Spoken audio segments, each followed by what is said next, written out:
Working that Xbox, coding games all day, dreaming about Halo and that sweet, sweet pay. Microsoft was raking in billions, I swear, but June 25, they said, son, we don't care.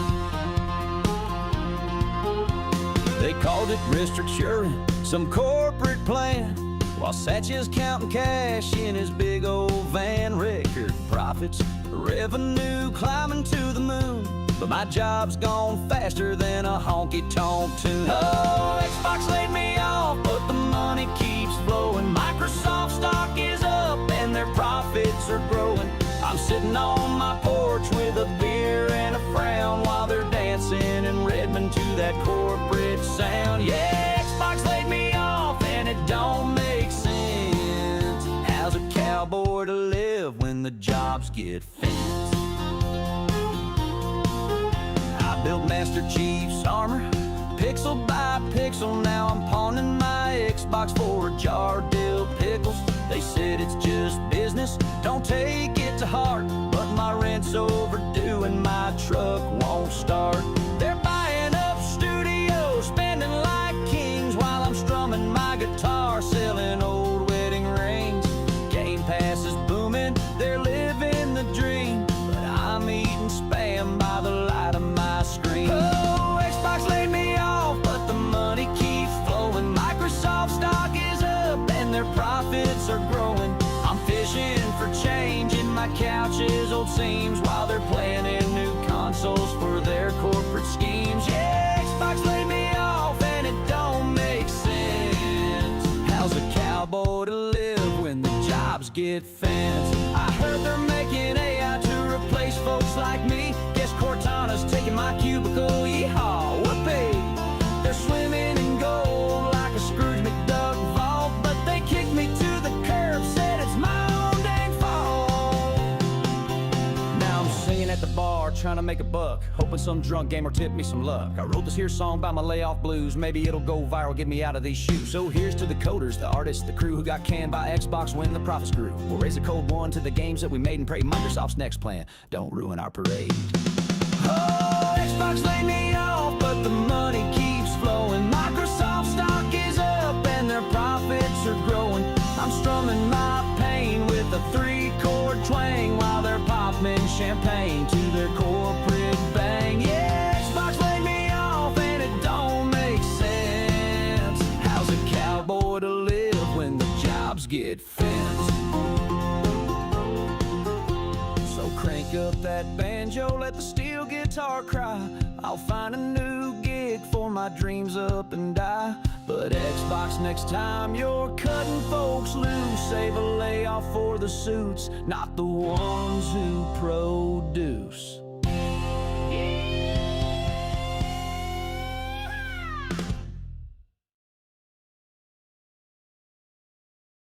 That's most definitely what's up. Time to play the game.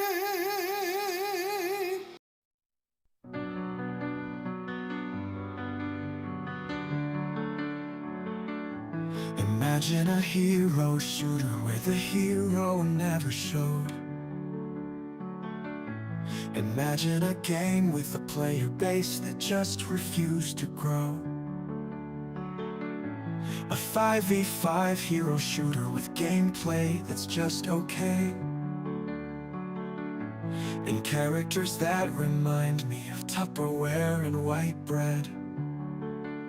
No, I'm not talking about Overwatch. Please stop bringing up Overwatch. This game is not Overwatch. It's actually something else. Imagine a game with a story that no one watches. A game that costs $40 that Sony totally botches. It has all my favorite characters, like Lemmy, Dawn, and Craig. At least, I think that's what their names are. I never bothered to check. Concord like the grave, your legacy is safe. As a game that no one played, and a price that no one paid. Boopa doop ba, dee da doop da, scoop a boop ba, beep beep beep beep beep phlegm. Concord was about as good as accidentally peeing on your own leg. Concord, we're here to lay you to rest. We know you tried your best. You copied so much cool stuff just to turn out lame in the end. I'll never forget my favorite moments, like when Hot Sauce Guy jumped. Remember when he jumped? That was really cool. A rat just ran by on my desk, and even the rat didn't want to play Concord, even though I blessed him with the chance. The $40 he could afford, but the rat just stared on in a trance. Rat, rat, rat, rat.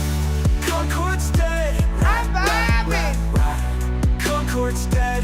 The Costco guys made more money than you. They were just on Jimmy Fallon too. Imagine Lennox being on Jimmy Fallon, because I literally can't.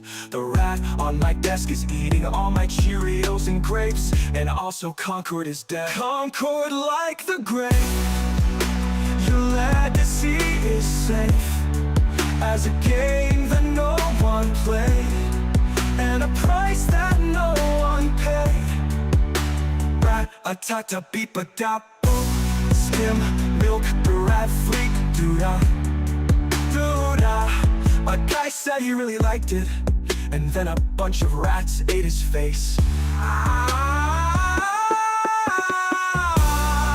That's the sound he made when Concord passed away.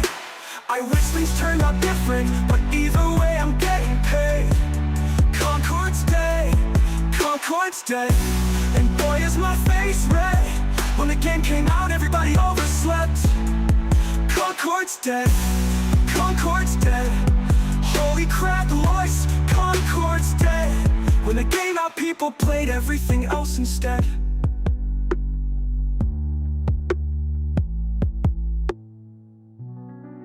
They sure did. They sure did. You know, time flies. Time flies. It really, really does.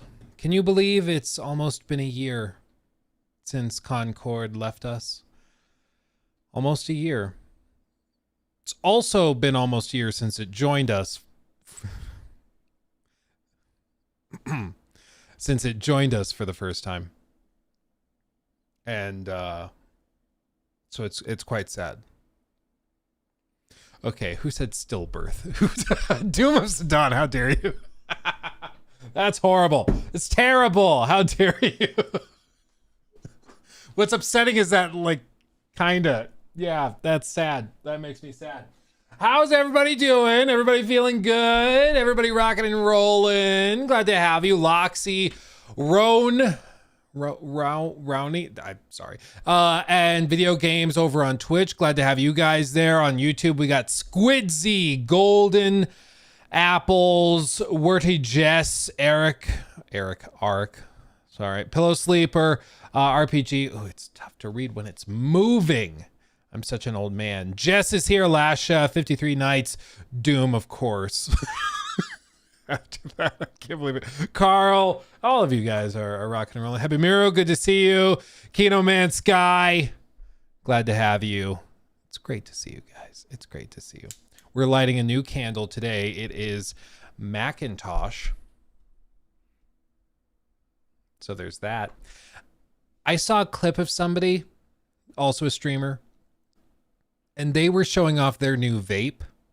And then another clip of a streamer showing off their new McLaren. I start streams by showing you the new candle we're lighting. Not quite as badass, I'll give you that. But hey, candles are badass to me. I love me a good candle. I love me a good candle. And this Macintosh Apple, if you've never smelt a Yankee Candle, Macintosh Apple. Oh, baby. Oh. It's good. I've confessed to you guys before in the studio tours, I have a problem. I order my candles in bulk. Usually at the end of the season of the candles that I like. Because you can get them for like stupid cheap. If you like fall scents, like I love the cinnamon apple. I love the pumpkin spice. Like I love fall scents. And I love my office to smell like fall. even in July. And so what I will do is right as Thanksgiving hits and it like shifts forward into the holiday sense, Yankee Candle starts selling all of their stuff at like 50, 60, 70% off to get rid of the inventory to make room for the Christmas stuff. So I order like 8 candles, 12 candles, 16 candles at a time. And it's excessive, I grant you. Basically the entire bottom shelf is just candles, but it means that I spend like way less than I would otherwise, and so that's how I justify it in my head. That's how I justify it. You're like a basic Starbucks white girl. Yeah, literally. But I mean, I'm not complaining. Maybe they're onto something, dude. Like, I know we all make fun of like the basic white girl drink of like caramel frappuccino. We all are jealous that they order that, okay? If I could drink those every day of my life and not weigh 1,000 pounds, I would, because they're delicious. They're basically just milkshakes. Let's be honest. Pumpkin spice lattes, ooh, love it. I love a good pumpkin spice latte. They changed the sauce though. Like a year or two ago, they changed the sauce that they used to flavor it. Now it tastes like a candle. I can't do it anymore. Hopefully they fix it this year. Last year, I remember we ordered one. I got like a little tall, which is like the smallest one. And dude, I couldn't even finish it. It was like way too like waxy. I don't know. I couldn't do it. Couldn't do it. I love pumpkin spice stuff normally, but they did something where they shook it up. And I don't like it. I don't like change. You know what I do like is our pet appreciation channel in our member/Twitch sub exclusive Discord. Here's Mr. Romeo chewing on his gullet strip. He loves it dearly. Embo. Oh, you know, there's a term for this. They call it splooting. They call it when your dog lays like that. It's called splooting. This was explained to me by one of my buddies from college, Corey.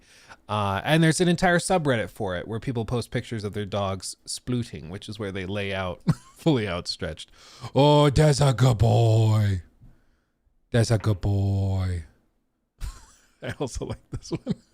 Why have you disturbed me? That's cute. Finley, we also have these little chairs that we got for the kids, so they sit on them when we watch movies or do whatever in the family room.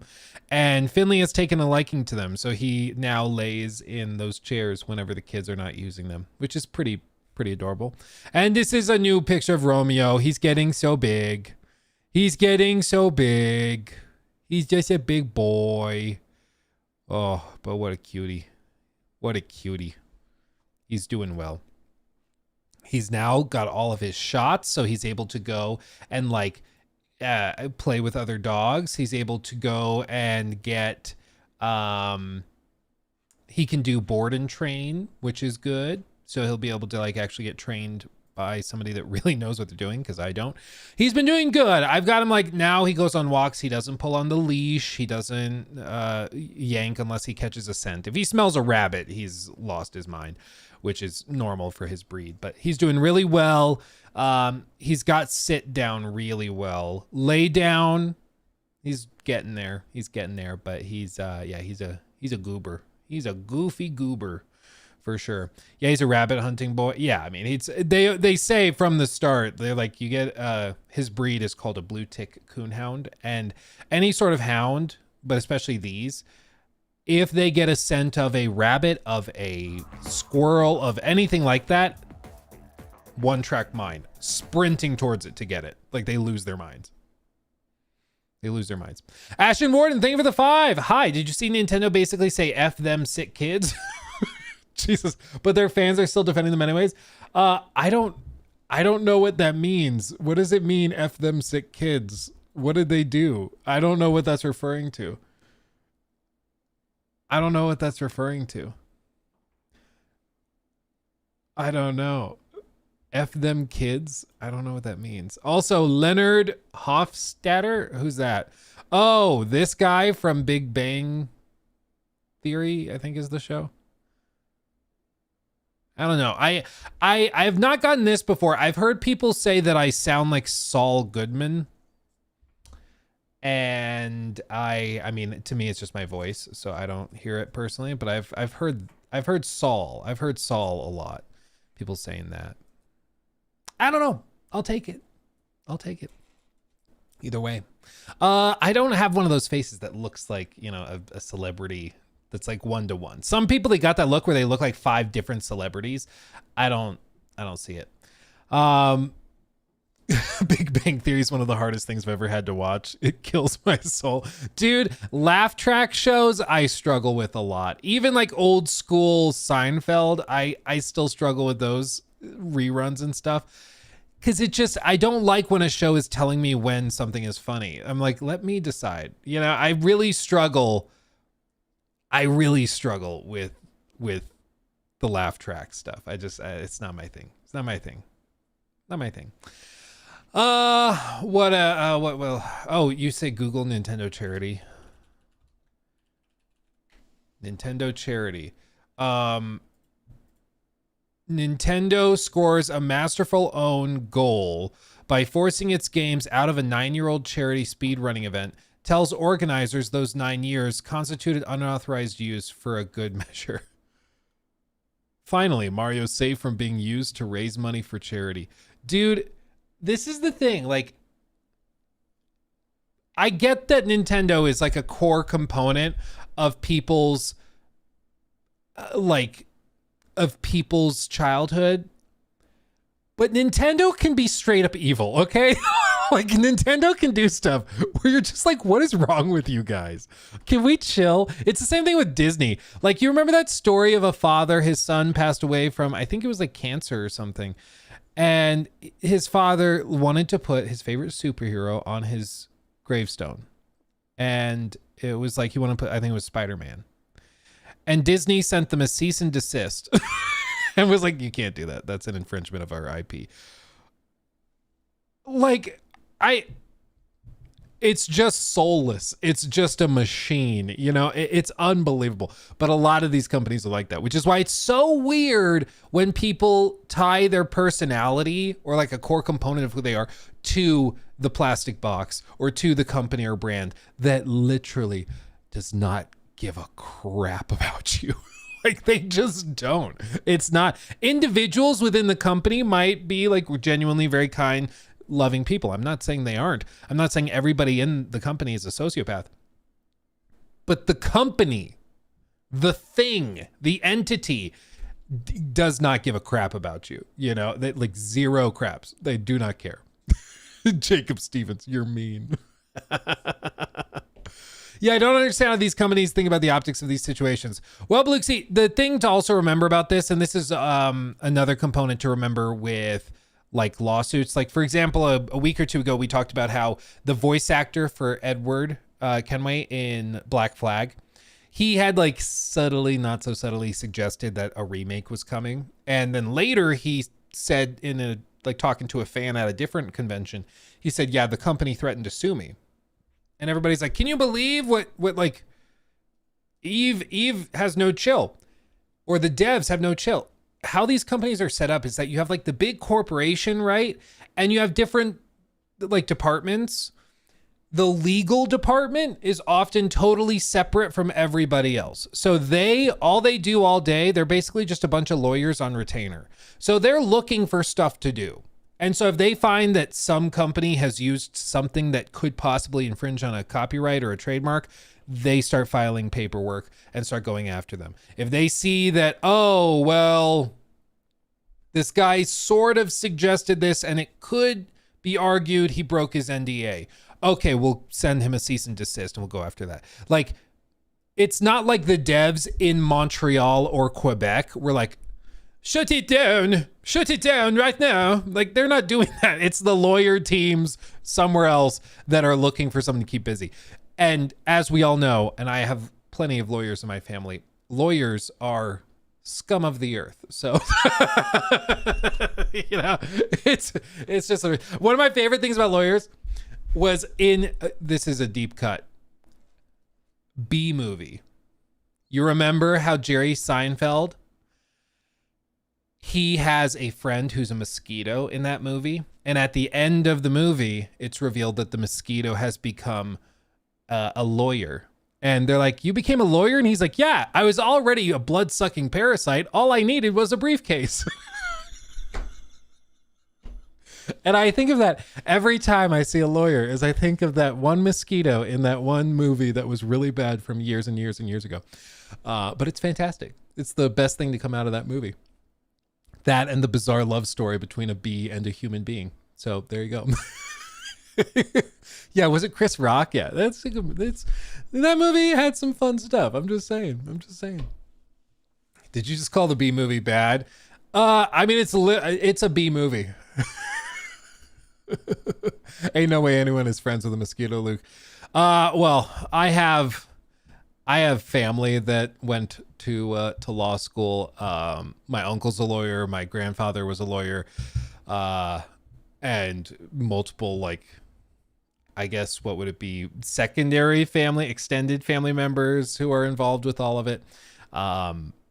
And so, you know, there's all sorts of lawyer jokes whenever anybody comes into this, but yeah, it was good. It's a good time. Yeah. You remember that video where it's like B movie, but every time they say B, it doubles in speed and it's like all of a 35-second clip. That's all it is.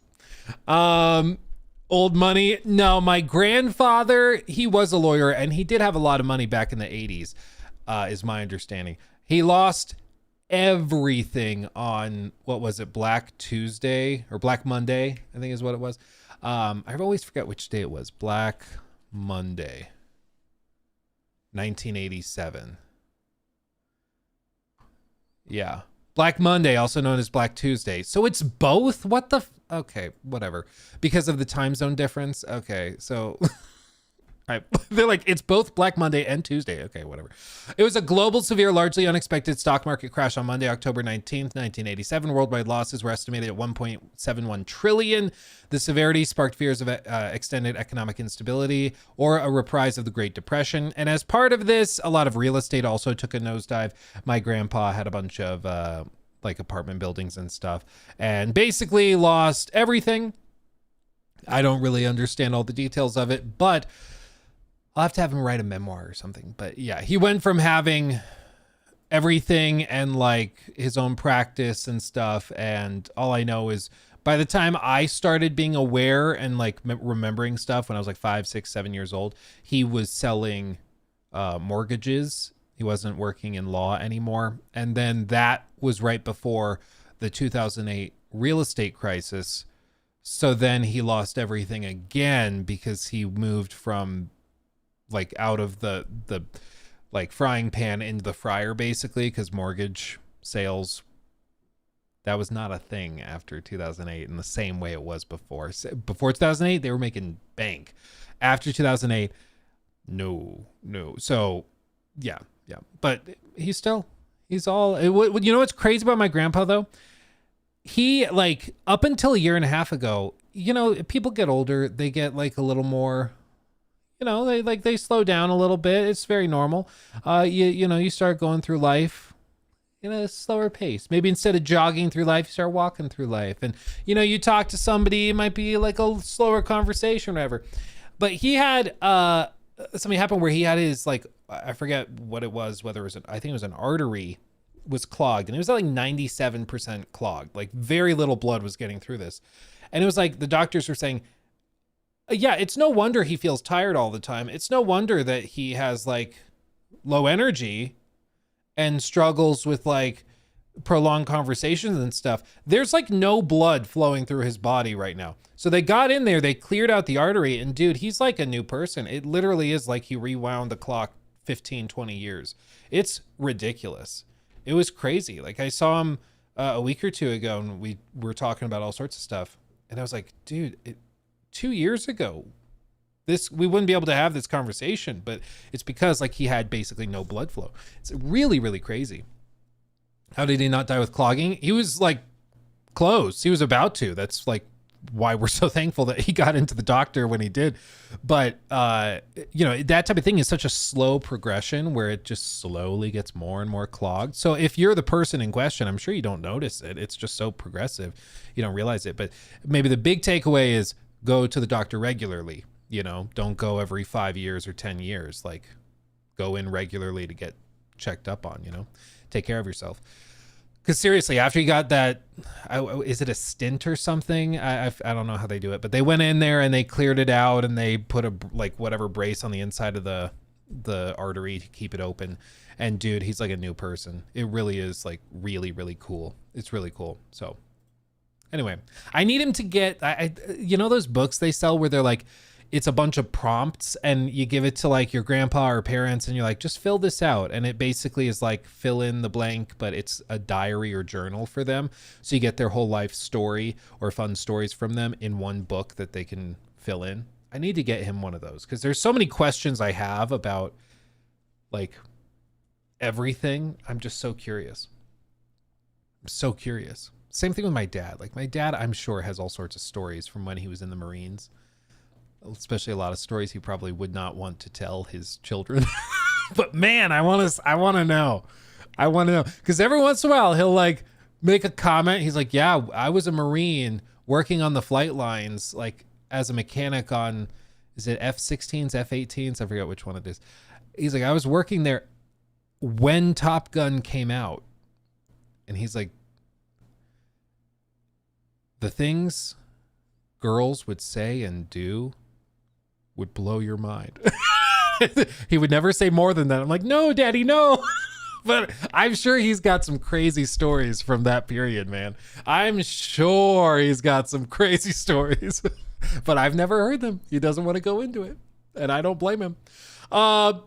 Speaking of being blamed, look at this. You guys know Boogie 2988. Do you know him? Like old school YouTuber. Been around since like 2006, 7, something like that. Transition. He was like grandpa of YouTube, and then he had like several mental breakdowns. Like it's a long story, but now he basically does this show with Keemstar, and they like do a lot of internet drama stuff. And back in the election, he wanted to try and bait news agencies and groups into clipping their show. So he put on a White Dudes for Harris t-shirt and like did a fake rage out and asked people to clip it and post it on social media. The official White House Twitter account or Instagram account rather, they just posted a picture of Boogie. They don't know it yet, but Trump is making America better for them, their kids and their grandkids. So they literally they baited the White House into getting posted, which is freaking hilarious. Because you can see that clip from their live stream. I think Boogie even said he voted for Trump. I don't even remember, but like they were trying to bait into getting clipped to go viral. And now all these months later, they even got clipped by the White House Instagram account, which is pretty freaking funny. So congrats, I guess. What do you even say? I don't know. They got what they wanted. Yeah. Like, cool. I don't know. Let's see. It's just ridiculous. I saw that pop up across my feed. I was like, no freaking way, but it's true. It's true. It's ridiculous. Yeah. If you want to know more about Boogie, there's plenty of content out there. I'll tell you what. Nowadays, I think he just does like, I think it's like 99% of the stuff he does online is like baiting like that, or it's like a social experiment, like Andy Kaufman style comedy. So you never know what's real and what's not. But hey, he got clipped by the White House. So there you go. I guess it's working. What can you do? Yeah. Let's see. How would you even start a conversation like that with your dad? I'm on the same page, but it's kind of hard. Well, dude, I don't know. I would just be like, I just want to know the stories. Like there will come a time, unfortunately, when you're not here to tell those stories. And I'd like to have those stories. And obviously there's going to be stories that maybe you're not that proud of. We all have stories we're not super proud of, but it's like getting to tell those stories to the future generations, I think is really, really cool. You know? Caleb, thank you for the 10. Caleb donated $10 through Super Chat. I'm 2 minutes behind, but your dad definitely pulled a Mr. Me with a lot of girls back in the day. Yeah, I've heard they have a lot of nuts in Egypt. He was based in Egypt, dude. He has pictures like the Egyptian flight line. I don't know where in Egypt they were. I think outside Cairo. It's a military base. But he was working on the flight lines as a mechanic on jet airplanes in Egypt in the summer. Like, can you even imagine how hot and miserable that must have been? I cannot even fathom it. But you know what? He's actually been like a point of inspiration for me while I'm working out and getting on it. And now even the coach at my gym, because we do Orange Theory, and then I've got the treadmill here, and we do all sorts of stuff. But I've never been good at cardio, at running. It's always been a struggle for me. But my dad, he had 5-minute mile times. Like, I think it was 5:42 or something was his mile time when he was in the Marines. And he said that he also could do, Jacob, do you remember what it was? It was like 3 miles in like 1575 or something, or 1575, 1545 or something. Like, he was able to maintain a ridiculous pace while running for miles and miles and miles in like either South Carolina, where he went through like basic training and then the advanced training, and then even in Egypt. Like, absolute insanity. I could never do it. I could never do it. Caleb donated $10 through Super Chat. Oh, Egypt? So poop hope loophole for sure. Enjoy that mental image. Jesus Christ, Caleb. I know it's going to be one of those things where like he's going to write in the book and write all of his stories down. Then he's going to put it in a locked case and be like, you cannot open this until 50 years after I die. It's like you put it in a time capsule. It's locked away just so it's fully, free of prosecution. I don't even know. I can only imagine though. I can only imagine. Yeah, he was insanely crazy fast and crazy disciplined. Yeah, dude, he's the one. Like, if you've ever worked out like bench presses and stuff, like proper form and everything. Because he was in the Marines, they would only train with what they call suicide grips, which is like if you hold a barbell or a dumbbell, you hold it like this. You do not wrap the thumb around your fingers. You have to hold it like this. So they're bench pressing like 350 pounds, 400 pounds, and they're doing it with like suicide grips to like train and strengthen their forearms or something. I don't even know, but that's just how hardcore they were. Like, they're just ridiculous. Like, and he's also running like 5.5-minute miles for 3 miles straight in the most crushing like environment ever. I can only imagine it, but yeah, he's hardcore. So whenever I'm like, I feel tired, I don't want to run anymore, I'm like, well, I know genetically I can probably swing it. I know genetically I can do it. Yeah. So, yeah, damn, your dad is crazy. Well, that's why I want the stories, because I'm sure if these are some of the little bitty things I know, I'm sure there's a lot more craziness, But yeah, it's about mindset, really. It's about mindset. You just got to push yourself and do it. Is your dad single? How dare you? That's mental. Yeah, dude, like seriously, but that's the thing. If you want to be in the Marines, you got to be on that level. Like, you have to just go crazy. Yeah, it's about drive. It's about power. It's about, I don't remember the rest of the words. I don't think anybody does. It's about drive. It's about power. We stay hungry, we devour, I think is what it was. Put in the work, put in the hours, and take what's ours. Oh my God. Why do I know that? I swear to God, I've never listened to that song. I don't know. Lightweight, baby. You're damn right. Let's see. We have a handful of stories to talk about in the gaming sphere. So we do have some things to talk about, which is they're going to be interesting. I guess the first thing to touch on is let me pull up the original trailer.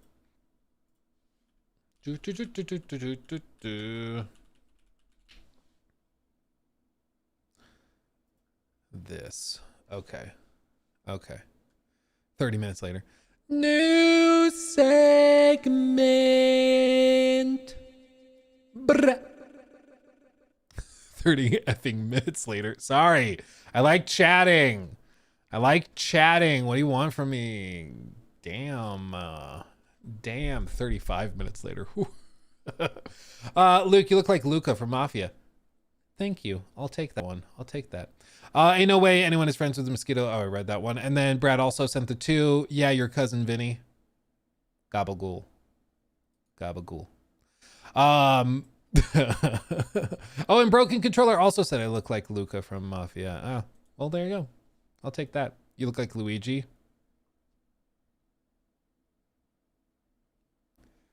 Which one? It's important. Okay, you ready?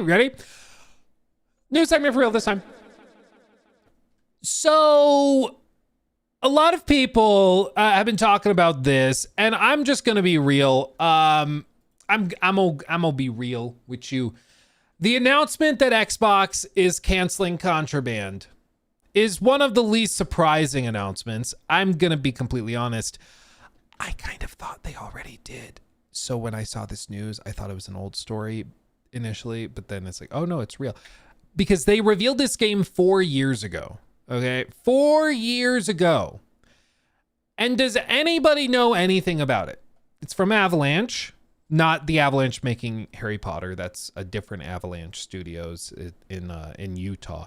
But they showed off like a quick sizzle reel of some really, really basic like outlines of location of the private storage, Sun River's job, fireproof safe, and then like some access points. Okay. So it's like a heist game, it seems. But they showcased all of this, and then it had this big reveal of the name of it. Pans up to the chest. Ooh, Contraband. What? Crazy. And they've shut it down.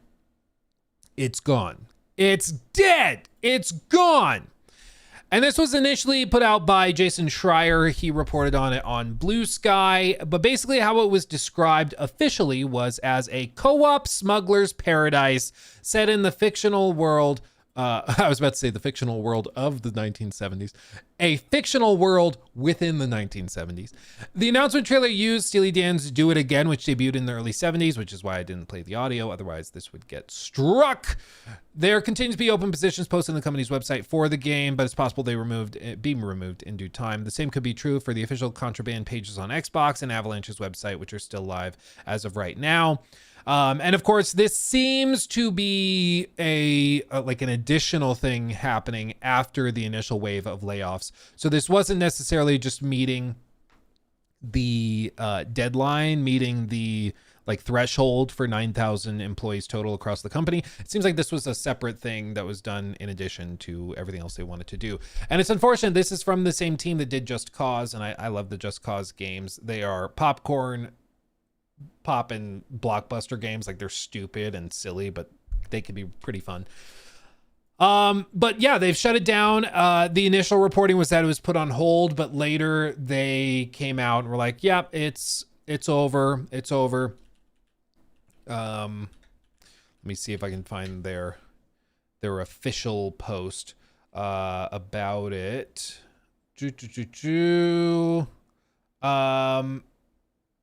I didn't know this one. Apparently, so yeah, the 2020 Xbox Showcase Fable, State of Decay 3, not out. Everwild canceled, Avowed, reboot, downscaled, flopped. I don't think it flopped technically. My understanding is that they were pretty happy with the results, but it was rebooted from a multiplayer game and downscaled. Perfect Dark canceled, Hellblade 2 flop. I do think that is fair to say.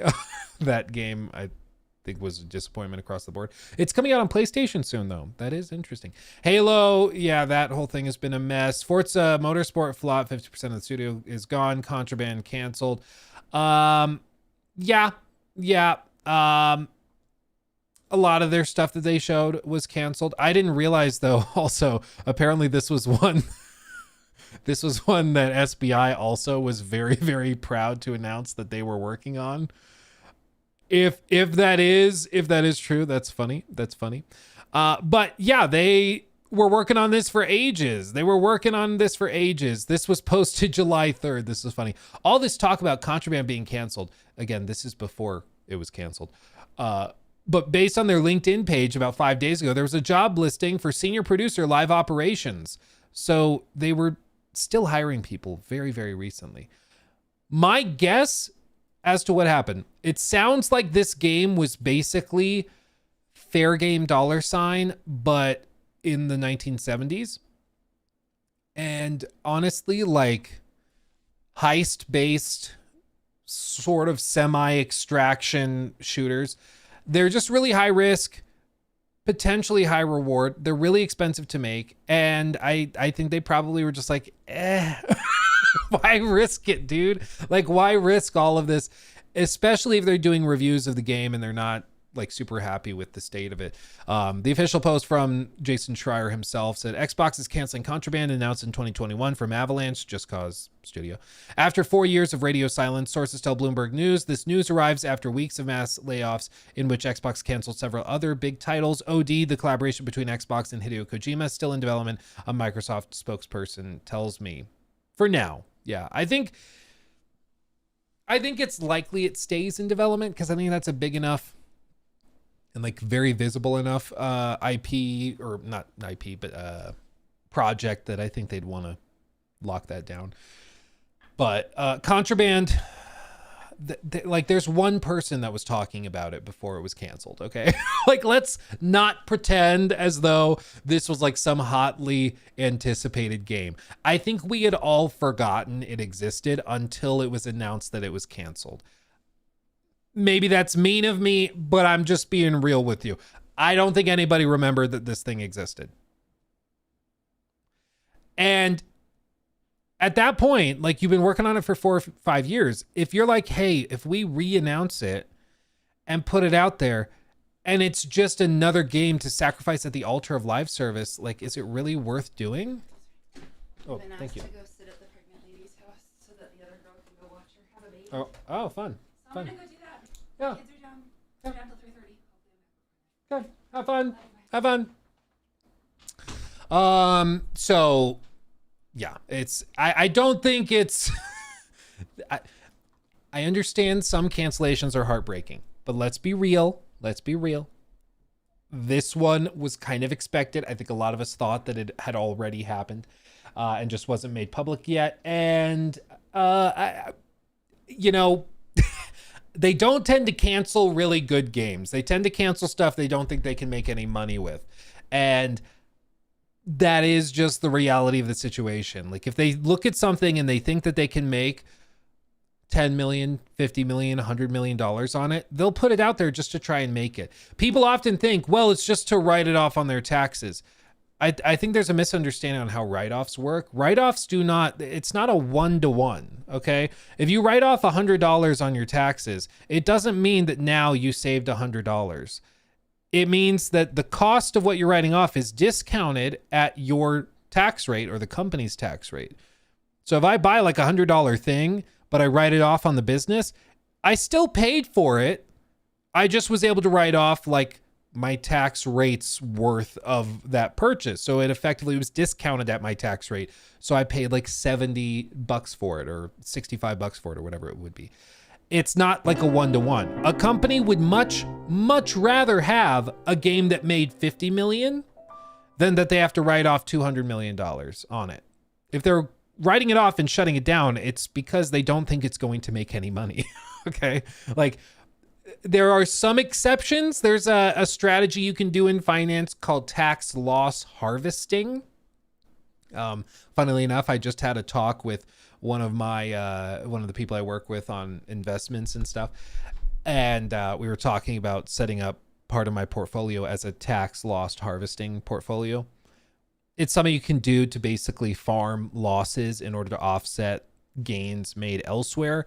It's something like if a stock is very cyclically going down and then back up, like it drops before dividends are released and then it goes back up as normal, and it's a very regular thing, you can kind of do something where you buy it right before it dips, you sell so it looks like you lost a ton, and then you repurchase it at the bottom. So you get the profit as it goes back up, but for this tax year, you can use that loss to offset income made elsewhere or capital gains made elsewhere.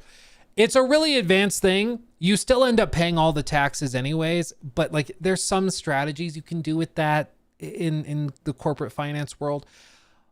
But I think, again, like the most likely explanation for this is that it just wasn't looking very good and they decided to cancel it.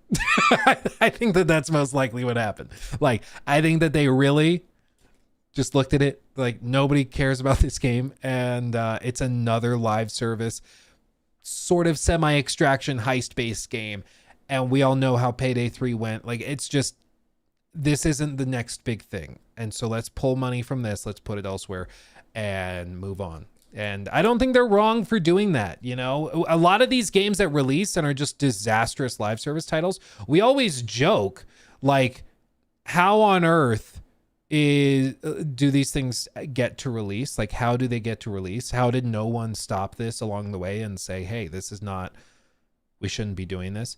But this is them taking the steps to try and prevent another disastrous live service launch that loses tons of money and is a massive flop.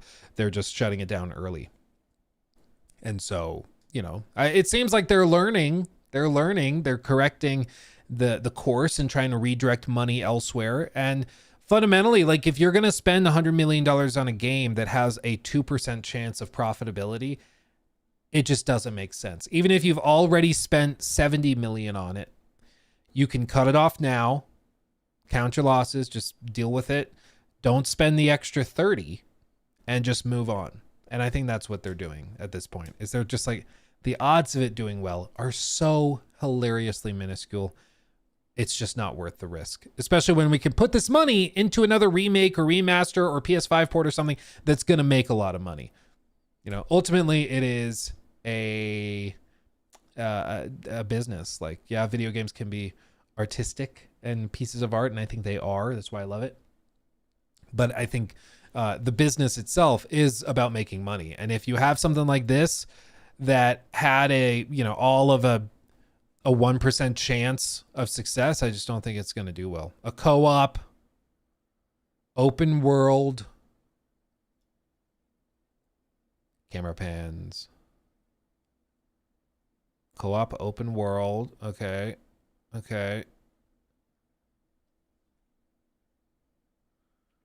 Contraband. Okay. Well, so it's gone now. It's too bad. 4 years of development time down the toilet. It's being shut down and they're moving on from it. Absolutely crazy. Like, look at some of these comments, though. Look at some of these comments. Had to refresh my memory on what was just canceled. 4 years ago. This song better be in the game when I'm driving. IGN calls trailer teasers and teasers trailers. Open world heist game sounds very interesting. Okay. Never thought I'd hear Steely Dan in a video game trailer. Here it goes. Here before it gets canceled a month ago. Dude was a genius. They had me with Steely Dan. Wow, this seems interesting. I can't wait for its completion and not cancellation. A day ago. Rockstar should reinvent LA Noir modern detective game with much more complex scenes. Not really that relevant, but okay. So my guess is it's an open world heist or treasure hunting artifacts game set in the 70s. Probably. I don't know, man. And it's gone. Yeah. So just, another one bites the dust. I told you guys after the last round of layoffs, I was like, oh, they're not done with cancellations and restructurings. This is just like a normal day. This is just what they're doing. So buckle up. There's going to be more. And even after this, mark my words, there will be more. There will be layoffs, restructurings, canceled projects that they're working on. It's just going to keep happening. So buckle up.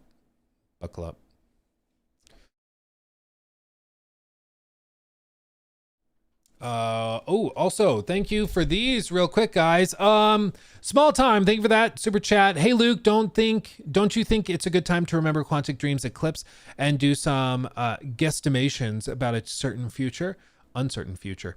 I am waiting for Gamescom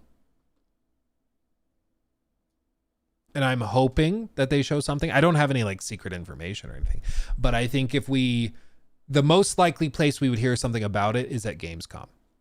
So I think a little closer to Gamescom, we're going to do like a predictions rundown and go through all the things like I hope to see and that we might get shown and all that. And that is one of them that I would like to see. And I think if we're going to see it, we'll see it at Gamescom. So that's my hope. Oh, really, Jamie? You can just lie about the secret information? Oh, easy. But then I'll tell you that it was all part of a master plan, right? Sorry. Is that snarky? That's probably snarky. Sorry. They will keep laying people off until the next stupid surge, and then they will overhire again. The cycle will repeat. Yeah, I mean, it's just how these companies work. They hire a bunch of people, they fire them after a year or two, and then they hire them back as contractors, and like this is just what they do.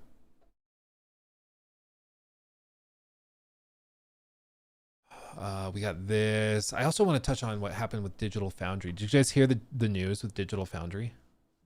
Did you hear the news? There's news. Degrees Below, thank you for the 8 months. I wrote off my house because I have a home office, so I basically got a free house. The IRS is going to be like, so Luke, who is that person in your chat? That they said something really interesting. Who is that? we just want to have a conversation with them. Just a quick conversation with them, you know? It's like I told you guys about that TikToker who casually and openly admitted to tax fraud, like at dinner. It's just like, yeah, you know, I had a bunch of extra money, so I just bought myself a new car, like I think it was like a fancy BMW or Porsche or something. It's like, and I bought my wife a car too, and I just wrote them off. It's like, you can't do that. Like you don't get to do that. What are you talking about? And like proudly proclaiming this at a dinner with a bunch of other people. It's like, what is wrong with you? Like, you can't do that. What?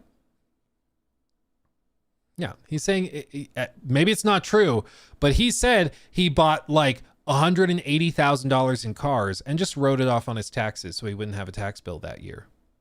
And it was not business use cars.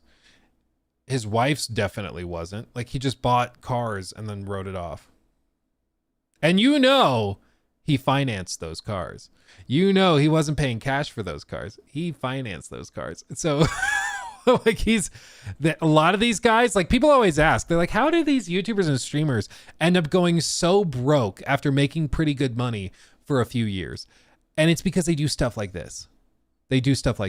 Like they finance everything out the ass. They go and they do stupid stuff like this and the IRS catches them and then comes back and it's like, no, so you owe us all of that tax that you owed on the money originally. You also owe a crap ton of penalties. And if they find like that you intentionally were trying to avoid paying taxes, they're going to slap you with a bunch of extra fees and or jail time. Like, and if you can't pay it, they'll just seize your assets and take your house. Like you don't mess around with this stuff. And they're just casually, yeah, I just wrote off a couple cars. Like, oh yeah. He also sort of suggested that he wrote off a couple of Rolex watches, which you also can't do. It's like, well, I wear them in videos. I was like, you're a gaming YouTuber.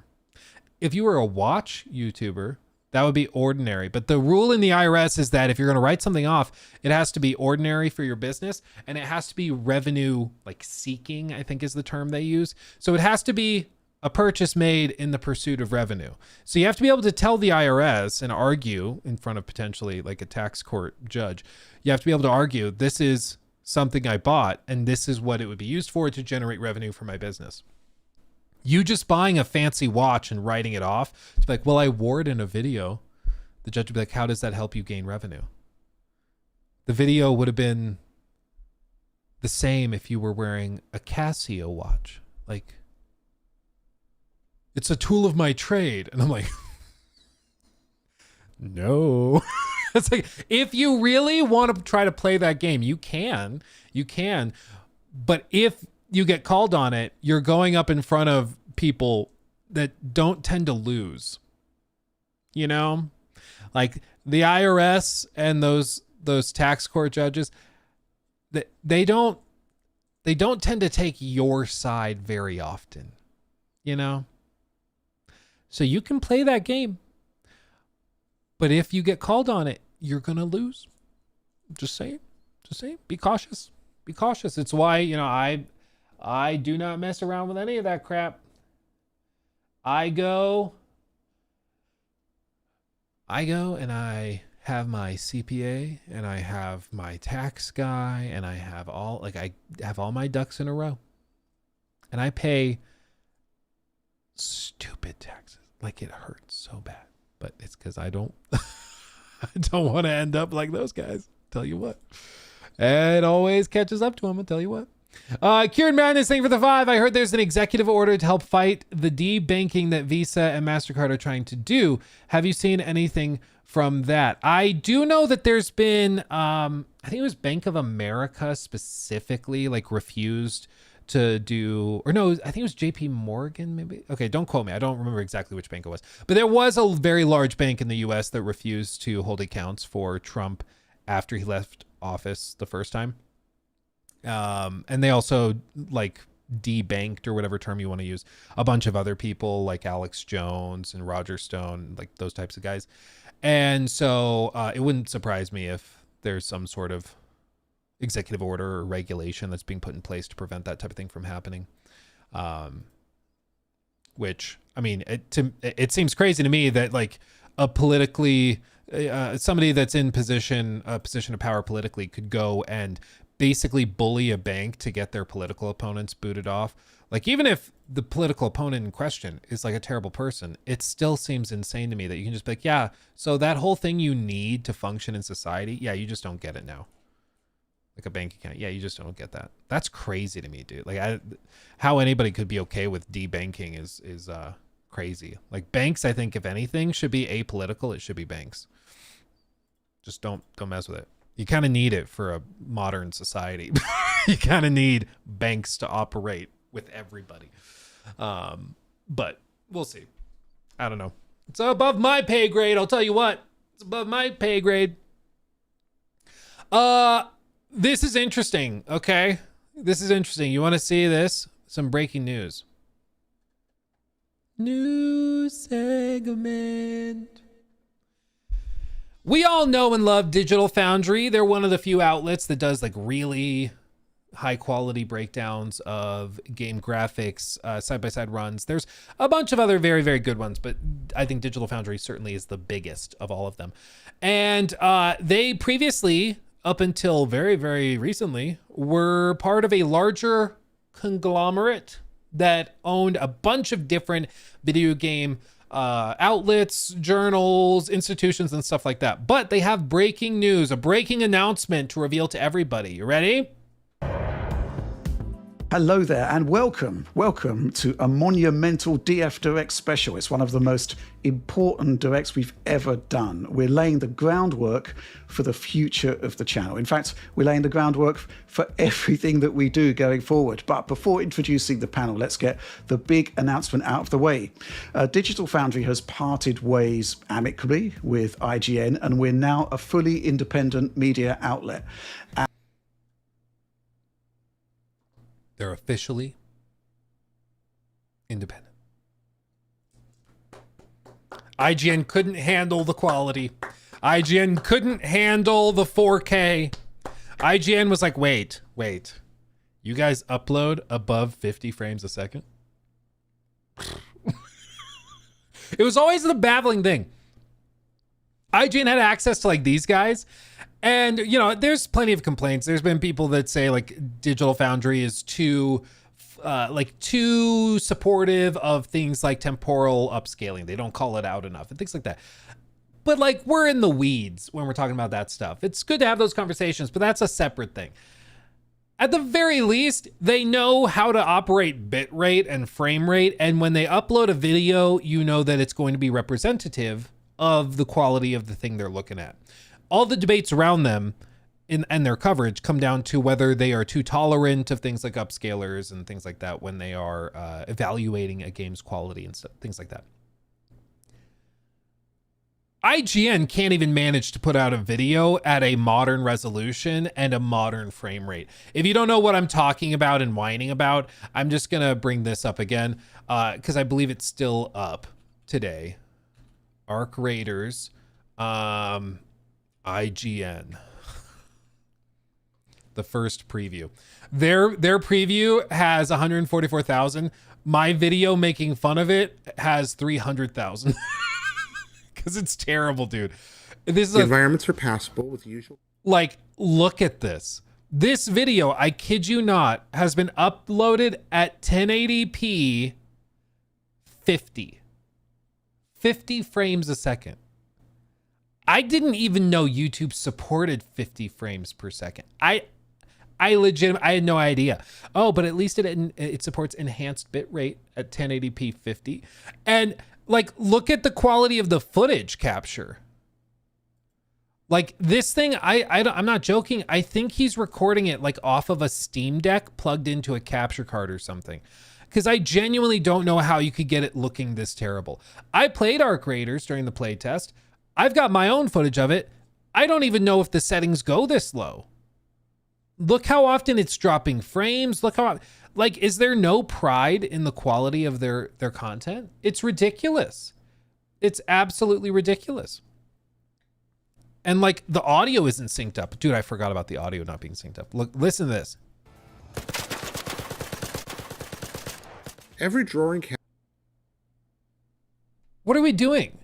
Like, I understand, again, like, just to stress this, I understand not everybody has like the know-how or the money to buy fancy cameras and stuff, but this is IGN, 19 million subs, okay? And they were partners with Digital Foundry, who knows what they're doing when it comes to video quality, content quality, signal quality, game quality, in-game settings, and all of that. The fact that they were partners and under the same umbrella, and IGN was so inconsistent and so crappy with that, is baffling to me. And it seems like, you know, I'm not saying that these are connected. I think that Digital Foundry always wanted to be independent, and then now they finally have gotten the ability to do that. I think it's a good move for Digital Foundry to be independent. I think it's good just for journalism in general. If you're going to do journalism in any field, I think it's good to have independence and to not just become part of a big conglomerate. Independent reporting is important. But I think also, you know, it is just really funny that like the one group that could potentially instill some standards within IGN, they're now independent and left. It's just funny to me. And myself, the team, we're hugely excited about the opportunities ahead. And joining me to talk about all of this, first of all, John Linneman. Hello. Rich, thank you for having me on this journey. It's been a long one, Yes. but we're here. Yes. This is amazing. This is something I never dreamt would actually happen, but here we are. Our destiny is our own hands. Also joining us, Alex Battaglia. Hello. Yeah, who would have thought all those years ago that we would be where we are here right now, and exciting times ahead. I'm super psyched. I think also being partnered with IGN gave them access to a lot of opportunities they wouldn't have had otherwise. The reality of it, and you know, this is me just kind of sharing some of the behind the scenes stuff. The reality of the situation is that a lot of these big companies still only want to work with the big outlets. It's sort of an antiquated way of thinking about it, in my opinion, but you'll have big companies, and we'll say all the time, like, why did this company hire IGN to showcase their game? Mafia, the old country that just launched, they had that footage dropped on IGN for the IGN first, the preview of Mafia gameplay, first look at Mafia gameplay, and it was blurry as hell. And then people started looking and they realized even IGN's logo was super pixelated and low bit rate and poorly encoded. And then they looked at Mafia's official pages and found that their footage that they were posting was way better, way sharper. And so IGN had landed this exclusive opportunity to showcase the first look at gameplay for Mafia. And they butchered it, and they made it look way, way worse, because basically what they did is they got the footage file from Mafia, from 2K, and then they wanted to put their logo on top of it and put the little splash screen at the start and end of the video. So they put it into Premiere or let's be real, for IGN, probably iMovie or CapCut or something. Some free app. They put it in, they put that stuff on, and then they export it at low settings. I don't even know how you export it so poorly to the level where you get IGN quality. It's unbelievable. It's totally unacceptable. And this happened time and time and time and again. And people would always be saying in the comment section, how do they keep landing these deals? How do they keep doing it? And it's because IGN has a massive platform, 19 million subs, and a lot of the places, and just the website has a ton of traffic alone, and they have all of these partnered channels. They have IGN like Japan, IGN Germany, IGN India. Like they have all of these other ones you register with it. Yeah, exactly. Unregistered hypercam to record it. That's a throwback. But yeah, they'd have all of this stuff. And it's because like the executives who are choosing who to give the exclusive access to, they often just do things the good old fashioned way, which is by going to the big outlet, going to the biggest magazine, doing that. Even though you would get way better quality coverage by going to an independent group that knows what they're doing. I just think that's the fact of the matter. I think for a lot of games, you will have more effective marketing and it'll be more impactful if you work with a few carefully selected creators that really know what they're doing instead of just going for like the biggest platform by number count. Because a lot of the time they got to the biggest number through complicated means. It's not as simple. Maybe they've just been around forever. Maybe it's that they've got a lot of big corporate partnerships, whatever. But being partnered with IGN, I think, gave them access to a lot of opportunities they wouldn't have had before. Like, for example, they just did that Witcher 4 demo, right, with CDPR, and they got access to go out and speak to the devs working on that demo, or I guess, did they call it a demo or a showcase? I think they called it a showcase. But they got to speak to the devs on that out in Poland to figure out how it was working and ask them questions about it. That's an amazing opportunity. They also got early access to the Switch 2. Like Nintendo gave them access to that. Those are great things to have, and it comes through having those connections with those big companies. And hopefully they've now gotten to the point where they have those connections and they can continue to get those opportunities now that they're independent as well. And I think they've got a big enough platform. I mean, like on YouTube, 1.5 million subs. They have a pretty healthy Patreon, is my understanding, as well. They have the supporter program, which looks to be, continue to destination. It's their Patreon. Yeah. They're bringing in $22,000 a month from their Patreon alone. So they're doing okay. They're doing just fine. And my guess is a lot of the time to go independent, you have to buy out your contract or buy out the rights to the company. So they might have just scraped and saved money up for a while and then bought out the rights to their company. I don't know. Yeah, I guess we need to put some context into this because, I mean, it's not immediately obvious that we're actually part owned by... Brian, gee whiz, thank you. It's incredibly generous. Thank you, my friend. Brian Pasinger donated $50 through Super Chat. Keep the phenomenal content coming, brother. Thank you. You're the GOAT of YouTubers. Oh, Much you're love, too kind. homie. You're too kind, my friend. Much love. Appreciate you. $50 dues is ridiculous. Thank you. That's crazy, crazy generous. Thank you. or associated with IGN at all, really, if you think about it. But it's kind of a complex situation where back in 2015, Digital Foundry existed, but the YouTube channel kind of didn't. It's just a bunch of FPS tests. Now, we had a big investment from Gamer Network, an independent games media firm back in the day, to actually build the team, make this channel happen. And it did. You know, we owe them a big debt there. However, later on, Gamer Network was acquired by ReedPop, a massive multinational company. And in turn, Gamer Network was bought by IGN last year. And with it, the 50% stake that Gamer Network had, right? So 50% stake. Okay. Thank you for the super chat, Nerdy Giant. So it's looking like Battlefield 6 is going to be big this weekend. Think if the beta goes well, they'll extend it. Also, EA's Golden Goose, maybe. I think it is the Golden Goose. As for, well, maybe that's Sims. Sims makes stupid money. That and FC, but I think it's going to make a lot of money. I think it's doing really, really well. People are loving it. And I don't think they'll extend the open beta, but I think they might do another one closer to launch with some extra game modes and stuff. But yeah, it seems to be going really, really good, really well.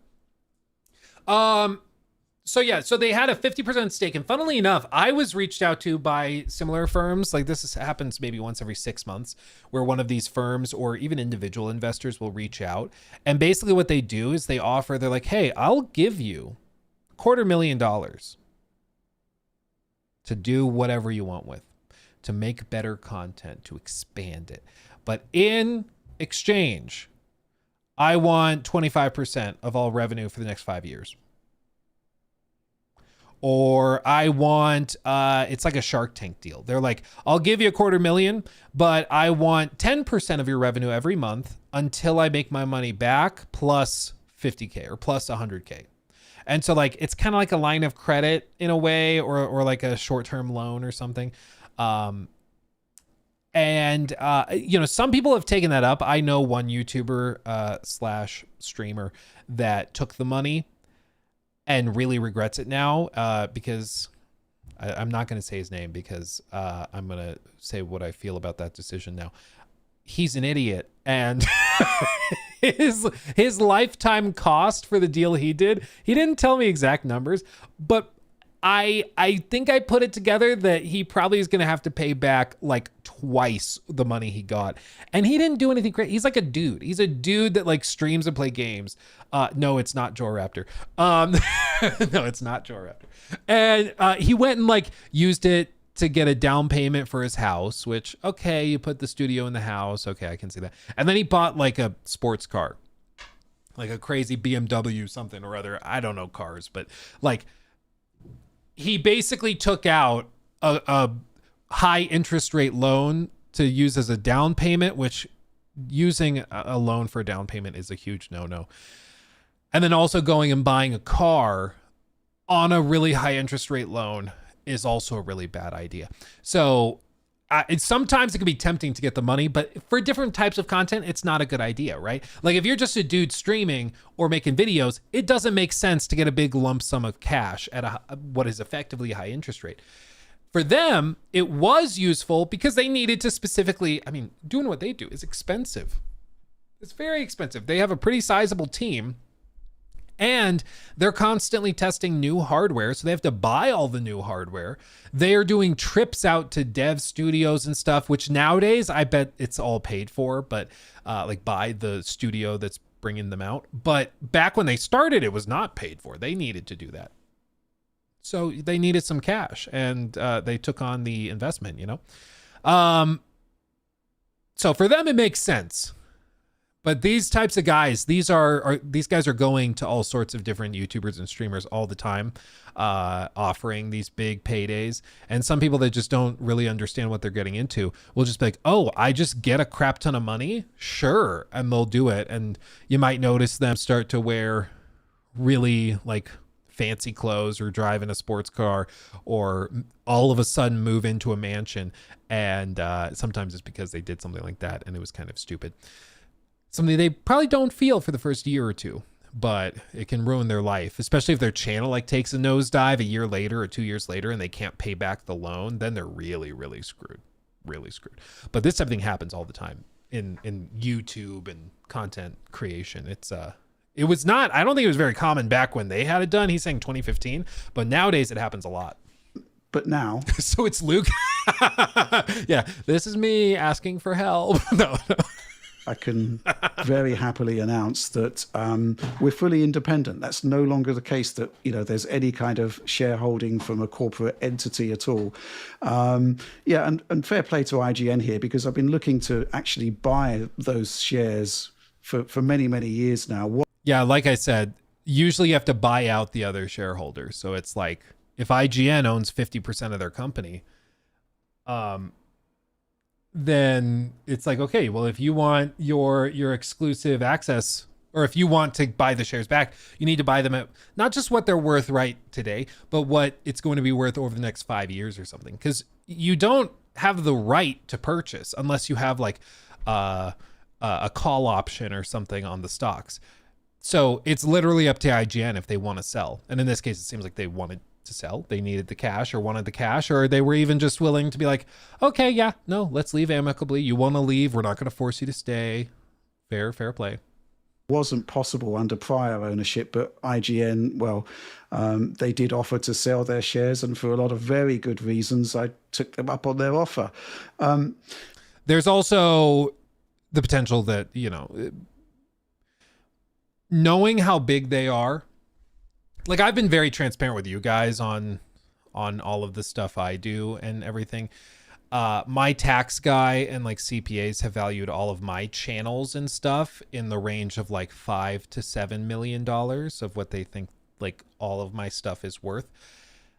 It doesn't really do you any good because like I can't sell the Luke Stevens live channel to somebody. It's literally me. Like I can't do that. So knowing that it's worth that doesn't really mean anything. It doesn't mean I have $5 to $7 million.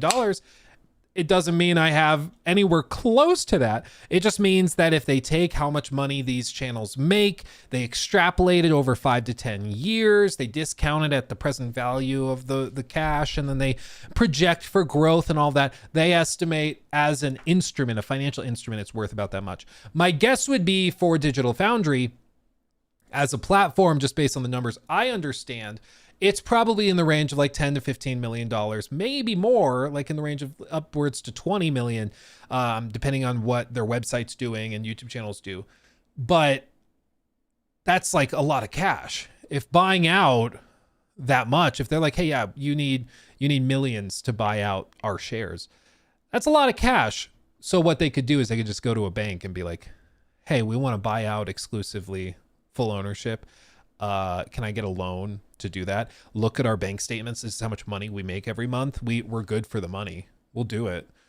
And the bank almost certainly would say yes, because that's a pretty safe loan for them. So it's not like he had to scrimp and save to get $5 million or, you know, $2 million, whatever they valued it at, but still. Does it include the Todd candle? That's priceless, baby. It's like, yeah, that's 5 million of the 5.5 million estimate. Yeah. Yeah, so this puts the future of the channel and everything we do, because there's a lot we want to do, it's firmly back in our hands, and yeah, it's hugely exciting. I just want to put into perspective quickly how this actually was possible, because, you know, there's no mates rates from Ziff Davis or IGN. We've paid full market value for the 50% of those shares. So from my perspective, I think this is pretty much easily the biggest thing I've ever bought. More than my house. I can't really talk specific numbers, but more than his house. That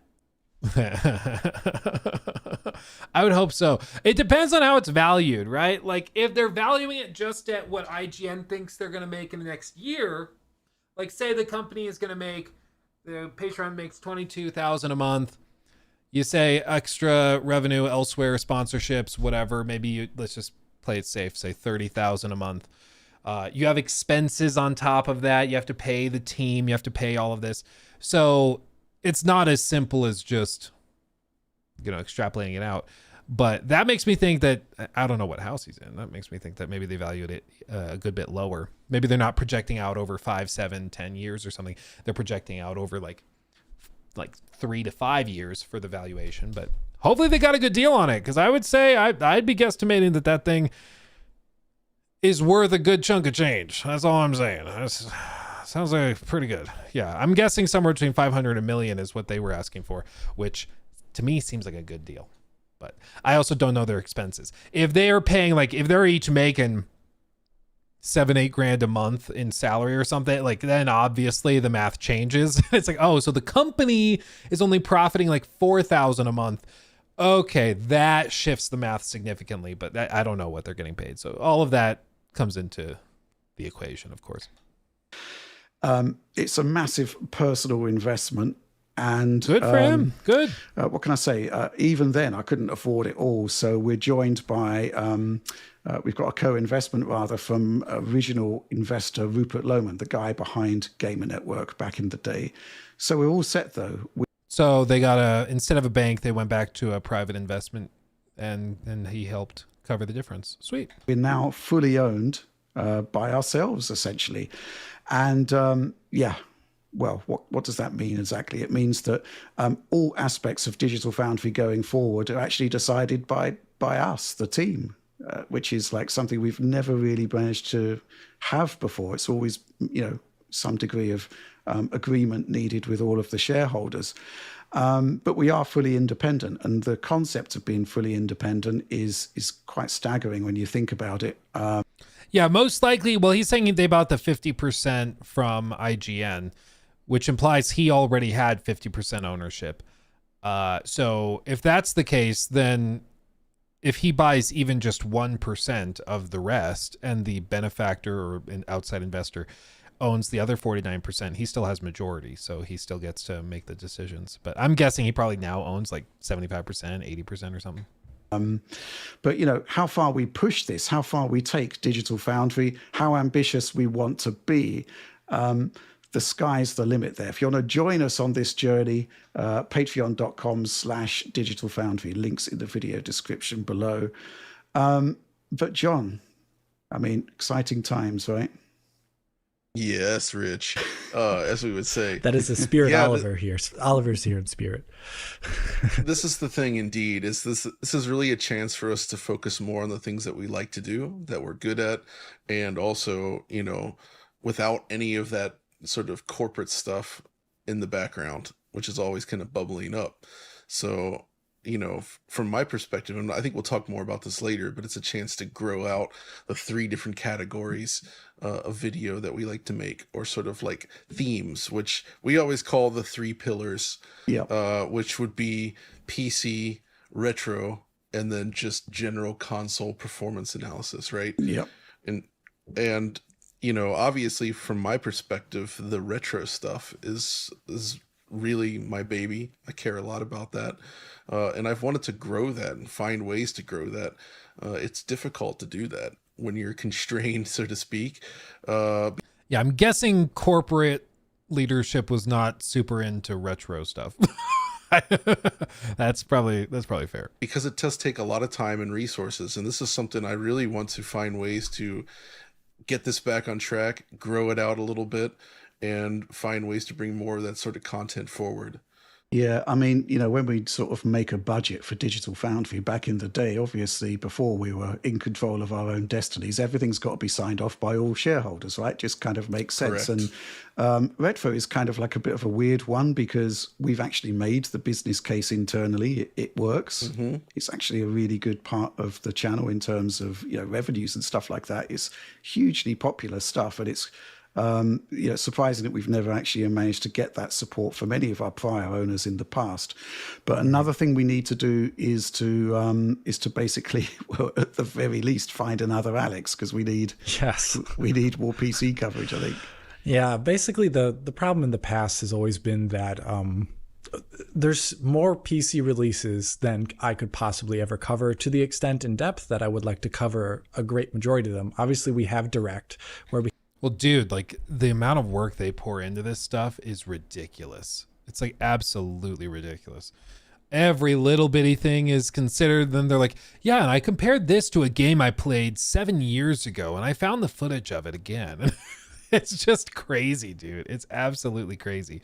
So I'm happy for them. This is very good news. I'm glad to see it. I hope the best for them. And independence is always good. It sounds like this other investor is now a minority stakeholder, and I wouldn't be surprised if they buy out his full shares in another year or two.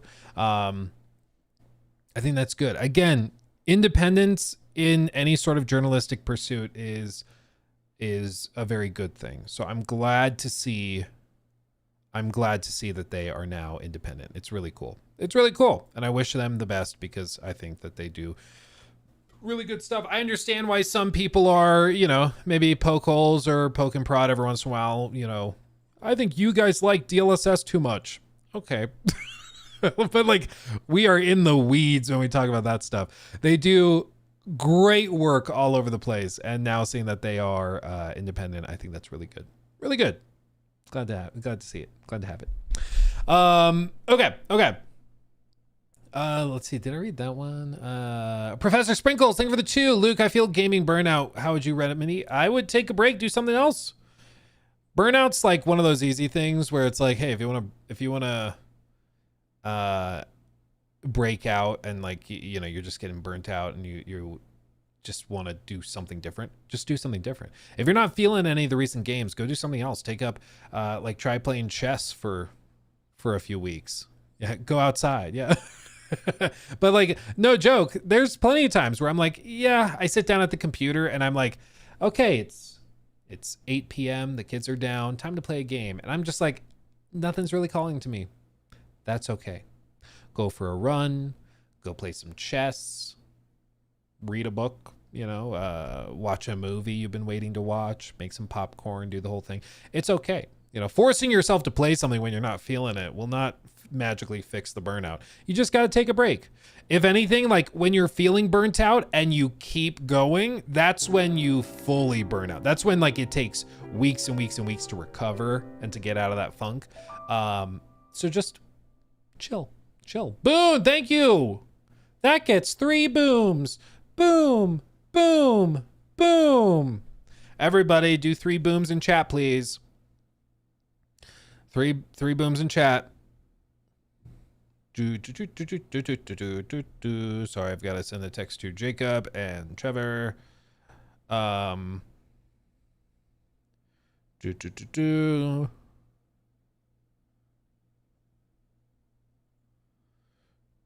Okay.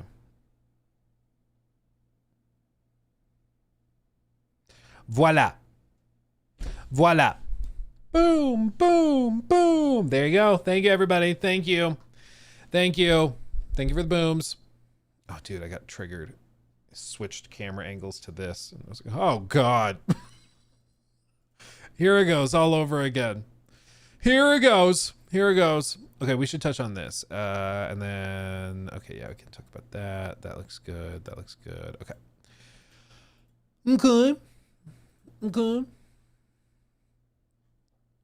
Close that. Okay. Let's talk about this. Okay.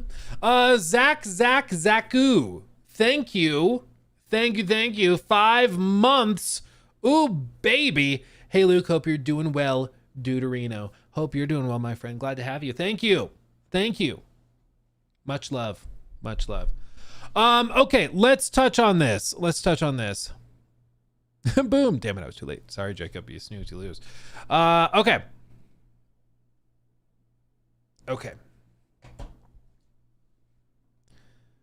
New segment.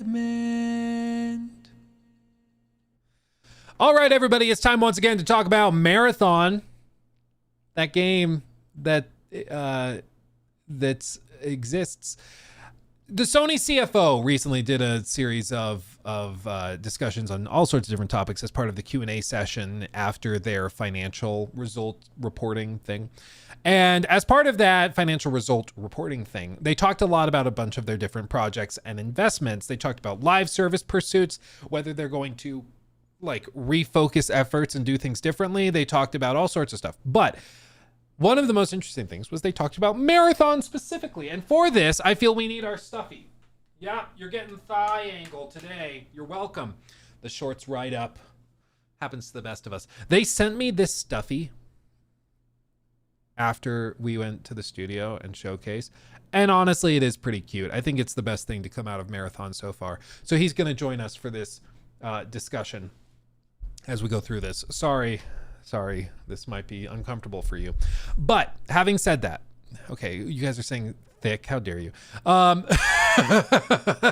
Sony's CFO says Marathon is expected to release before March, and Bungie's independence is quote unquote getting lighter. That's probably the nicest way you could possibly say that.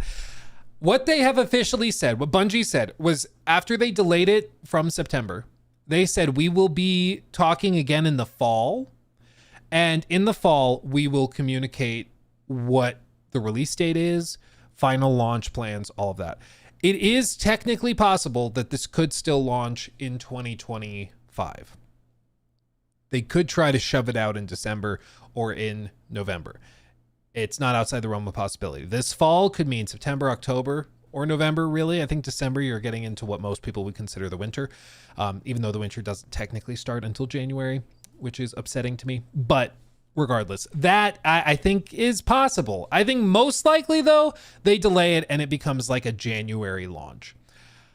There's plenty of games that launch in January. There's games that launch in February. I think February is a safer time to launch your game, frankly. It's just, there's a little bit more going on. People are home from vacations. If they're going to do like a New Year's trip or something, they might not be home to play your new live service game. So I think February is safer, and that would still fit within this timeline. But the other key point is, of course, saying that independence is getting lighter, and that makes perfect sense given what's going on. Sony CFO Lin Tao responded by saying to the question specifically about Marathon and what they would do in the worst case scenario if it was to be canceled outright. They said, first, about Marathon, how we factored it in the forecast, we expect the launch to happen within the fiscal year, which again puts it before the end of March. But having said that, this is not a commitment. No official announcement has been given yet. Some people have interpreted this as meaning it's not a commitment to launching in this fiscal year. Other people interpreted that as it's not a commitment for the game launching, period. Which wouldn't, that's not good. How I would interpret it. I mean, I don't speak Japanese, so I don't know what the nuance of the original statement was like. But as of right now, like it's like I said back in whenever that would have been, June, July, whenever that was. June. It must have been June. I think that had they launched the game in September, which I believe was the original launch date, I don't see a world in which that game at that point would have been ready, and I think it would have flopped catastrophically. I was like, there is a 0% chance in my mind of the game being successful if they launch it at the original time. And this was before all of the like art theft stuff happened. It just wasn't ready as a video game. It wasn't ready. There weren't enough modes. There weren't enough maps. There weren't enough, like all sorts of stuff was not ready. But I was like, there is a very slim chance of it recovering and finding an audience if they delay it a good while and get a lot of these things established before launch. It doesn't sound to me like there is enough time to do all of those things, because bear in mind, the game as of right now has 6 character classes or heroes, or they call them runners, but it has 6 runners. It will have 3 maps at launch. They're all quite small. Each one has like 4 to 6 teams on it. And they will have a 4th map that is an end game map that will come after launch. This is what they said when the game was supposed to come out in September. And releasing that 4th map, that would be something locked behind like end game content. So you have to have a specific value of total like equipment equipped on your character in order to even get in there. So there's basically a buy-in, and there's really high value like armor and weapons and stuff and loot in there in that mode, but it's extremely difficult. It's very, very tough and high intensity. But that wasn't expected to come out until after the game had launched. And ranked mode, they were saying that's going to be really innovative. That's one of the things that's going to be most exciting about this, but it wasn't built yet. They had ideas for it, but they hadn't even built, even as far as I understood it, a prototype system for ranked. And the game was supposed to come out in a matter of like 6 months from when we were seeing it. It just was not ready. It just was not ready. So if they delayed it enough where they can have the full ranked mode, they can have all 4 maps, maybe another runner additionally, you know, if they do a couple open betas and stuff, that could help it potentially. But again, like it's just, there's not that much content compared to other games out there like Exoborn or Arc Raiders or Tarkov, which is kind of like the omnipresent extraction shooter that you have to be aware of. It's just they're going up against a couple behemoths, and it's going to be tough. It's going to be tough. But she goes on. She says, we are now doing modifications in development, and based on the progress in the autumn timeframe, we believe we can communicate when we can launch Marathon, either from Bungie or PlayStation.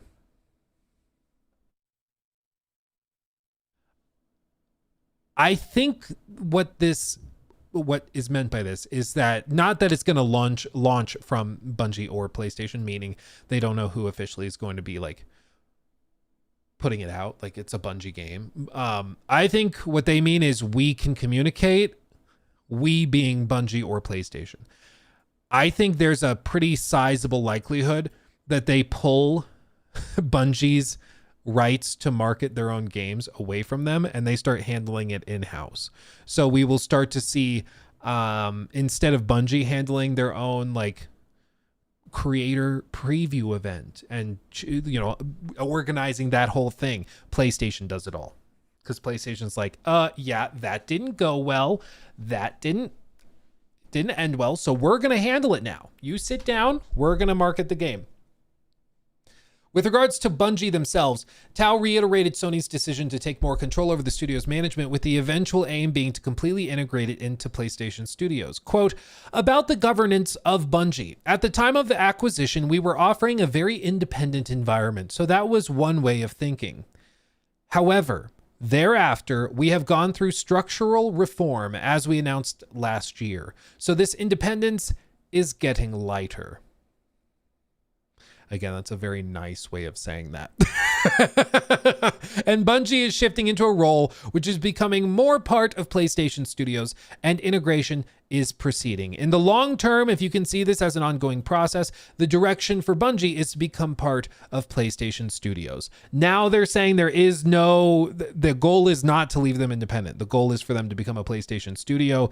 They're probably going to try to get rid of the C-suite executives within Bungie. They will be fully integrated and lose that independence. What that practically means in terms of like day-to-day operations and everything, I think that it is largely going to be a good thing. There's been plenty of allegations of toxicity,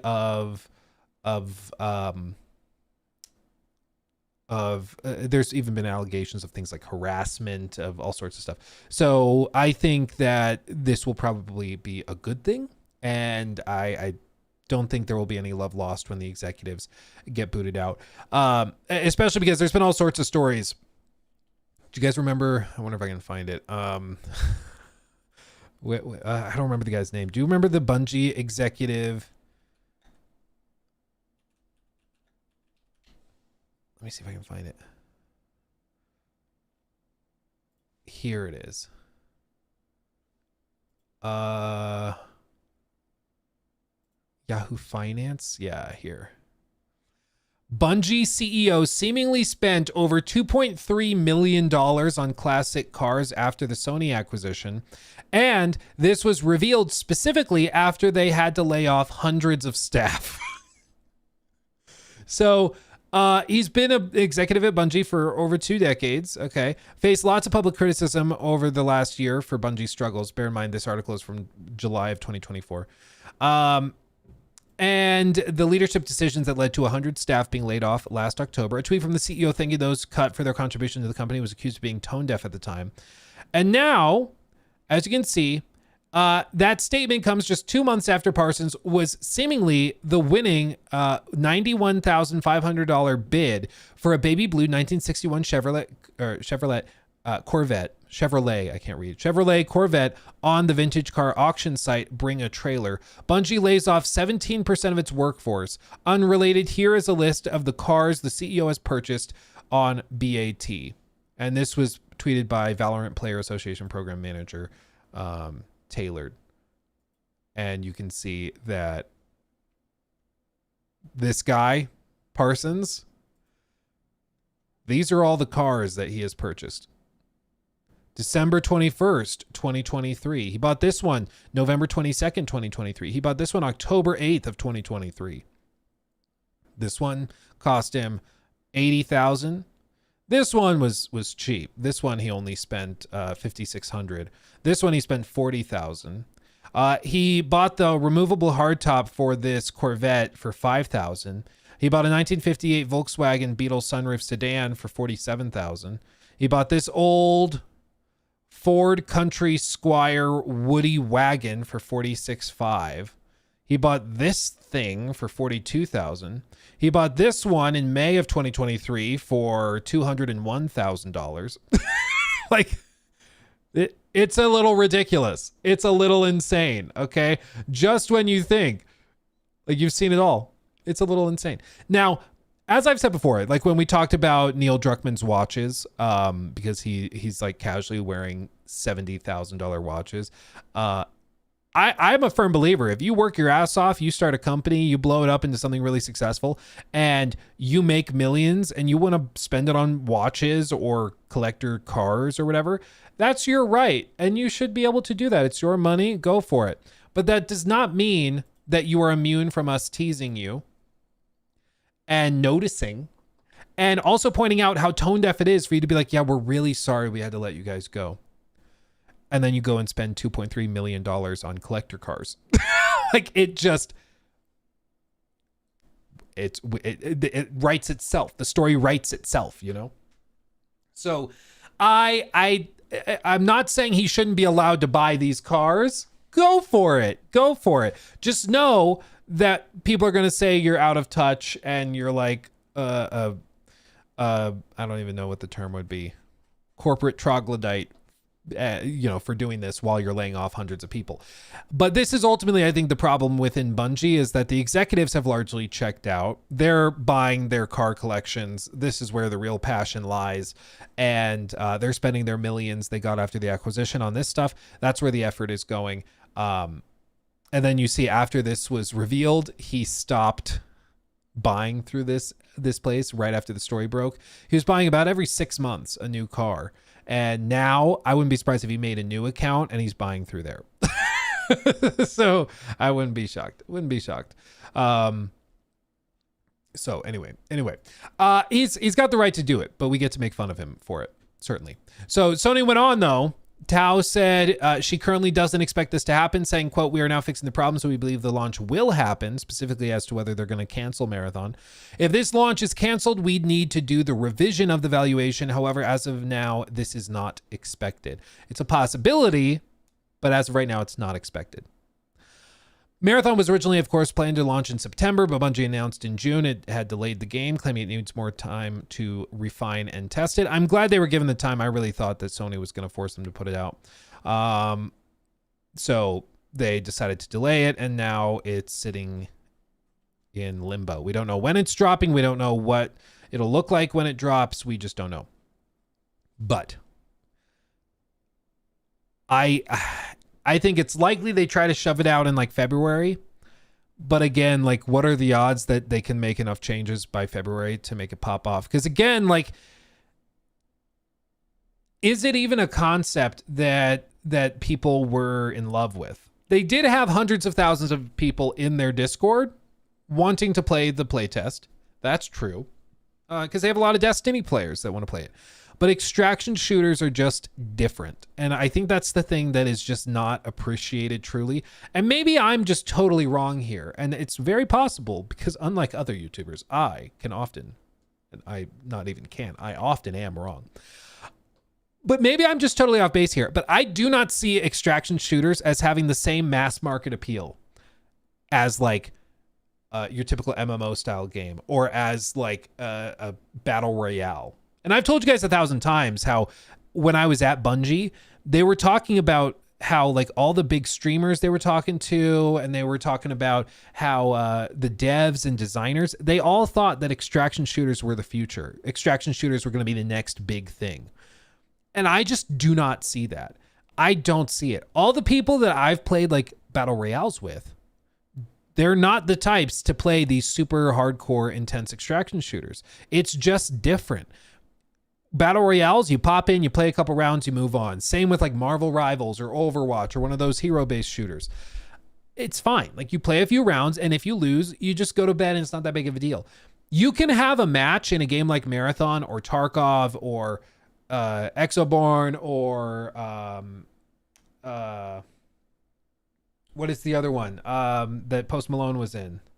I can never remember the name. It's like 1896 something, 1896, 1898, something like that. I can never remember the name of it for some reason. Hunt Showdown. Yeah, like Hunt Showdown. You can have a match in those games where you literally, like, your day is ruined because you had an awesome gun. You're feeling really good. You go into the match and somebody snipes you from across the map and you just had no idea what was going on. It wasn't even necessarily your fault. It was just somebody played really, really well and you lost all your stuff. And that stuff may have taken you days of playing to accumulate. And for some hardcore players, they get motivated by that. I want to rage quit and scream. You know, and that's the difference, I think, for the casual gamer that's like just after a long day, they just want to play something to relax and to escape to. I think extraction shooters do not achieve that. They achieve it for a certain subset of hardcore gamers that like the intense struggle that comes with extraction shooters. But I think for the casual gamer, which is who they're targeting, I don't think that audience exists. And maybe I am wrong, because a lot of people at that event thought it. A lot of the shooter players thought it, like streamers thought it. A lot of the devs thought it, that extractions were the next big wave in multiplayer gaming. I just don't see it. I don't see it. Maybe it is, but I just do not see it. Yeah. And I think if it were going to be, that we would have seen success, bigger success with some of these other more experimental ones that have launched, but we haven't really seen it yet. Bungie's whole pitch with Marathon was that they were going to be the first to do it on the console side in a really big, high budget way. But I just, for one, don't really see the interest being that high. And I also don't see the game being that definitive console version of an extraction shooter. I just don't think it's ready. I think if anything, games like Arc Raiders or Exoborn or something will be closer to that, or, you know, Hunt Showdown. So I just think as a concept, it never really clicked with me and never made a ton of sense. I had fun playing Marathon for the bit I did, but like I said back when the playtest was ending, after 10 to 15 hours of playing Marathon, because I played whatever it was, 7 hours or something at the preview event, I played that, and then I came home and they gave us access to the playtest, and I played the playtest, and after a total of about 15 hours of gameplay, I felt like I had seen pretty much everything and I was good. And I stopped playing the playtest, even though I had like an extra day or two to keep going, or, you know, I could have played even more. I was good. I didn't need to play more. I had seen everything they had to offer, and I had a few rounds that went bad and it pissed me off, and I was like, I'm good. I'm going to go play something that doesn't make me so angry. And maybe I'm just not the target audience, sure. But, you know, I'm certainly a player they had captured, but I fell off after 15 hours. And the thing with live service games, as we've said 1,000 times, live service games, if you buy it and play it for a weekend, that is still considered a failure. That's still bad. Because the whole point of these games is that they get you in and you stay for weeks, months, years. And so if you play it for 15 hours and then you move on, that for them doesn't work. That doesn't work. So we'll see. We'll see. But I mean, I think you compare, yeah, I see Melissa comparing Battlefield to it. You just look at the discourse around a Battlefield. That's the discourse you need around a new live service game for it to be successful. You're hard pressed to find anybody that's like positive about Marathon. It really is radioactive right now. And I think even just as a matter of pragmatism, even if Marathon as a video game isolated is really, really good, I think just as a matter of changing the narrative from a marketing perspective, I don't think it's doable. Like I genuinely do not know how you could turn around the narrative with Marathon at this point. And I feel bad for them. A lot of it is not even the devs' fault, like the people working on the in-game AI and stuff. It's literally not their fault. It's like some artist that worked there 5 years ago that stole a bunch of artwork that tainted the whole game, and the whole thing is like so toxic now. I don't think the blame lands on a very few shoulders, but the whole thing is just, it might be too far gone. But we'll see. I appreciate the Stuffy. I appreciate that he's cute. The Silkworm Stuffy, he's cute. But I just don't know how you dig yourself out of this hole. I don't. He's a chill guy. Yeah, he's cool. But they're going to try. As part of these discussions, of course, Sony said that they admitted their live service games shift and push wasn't going smoothly, which fair, maybe an understatement. Yeah, in terms of the transformation, the move towards more live service offerings is, quote, not entirely going smoothly, but from a longer term perspective, if you look at the changes over 5 years, you see that there's definitely been change. Yeah, that's the problem. But this is the thing, like, you have to understand that Sony's, if you listen to all of the discourse from executives, it's not just the CFO. The senior vice president, Sadahiko Hayakawa, is now openly saying that they're transitioning their entire business model. So the PlayStation of the PS4 era is literally not a thing anymore, okay? What he said was, quote, in the gaming business, we are moving away from a hardware-centric business model more to a platform business that expands the community and increases engagement. The idea of that is, and corporate translation of that, is that they want to take their currently captured audience and find more ways to monetize them, more ways to increase play hours. Because again, you might be wondering why all these companies care about like total hours played. When Microsoft talks about a game, they say, oh, Starfield had the most hours played of a first week launch title on Xbox ever. They care about that because the math very clearly shows the more hours you put into a platform, the more money you will spend on that platform. That's like the whole thing.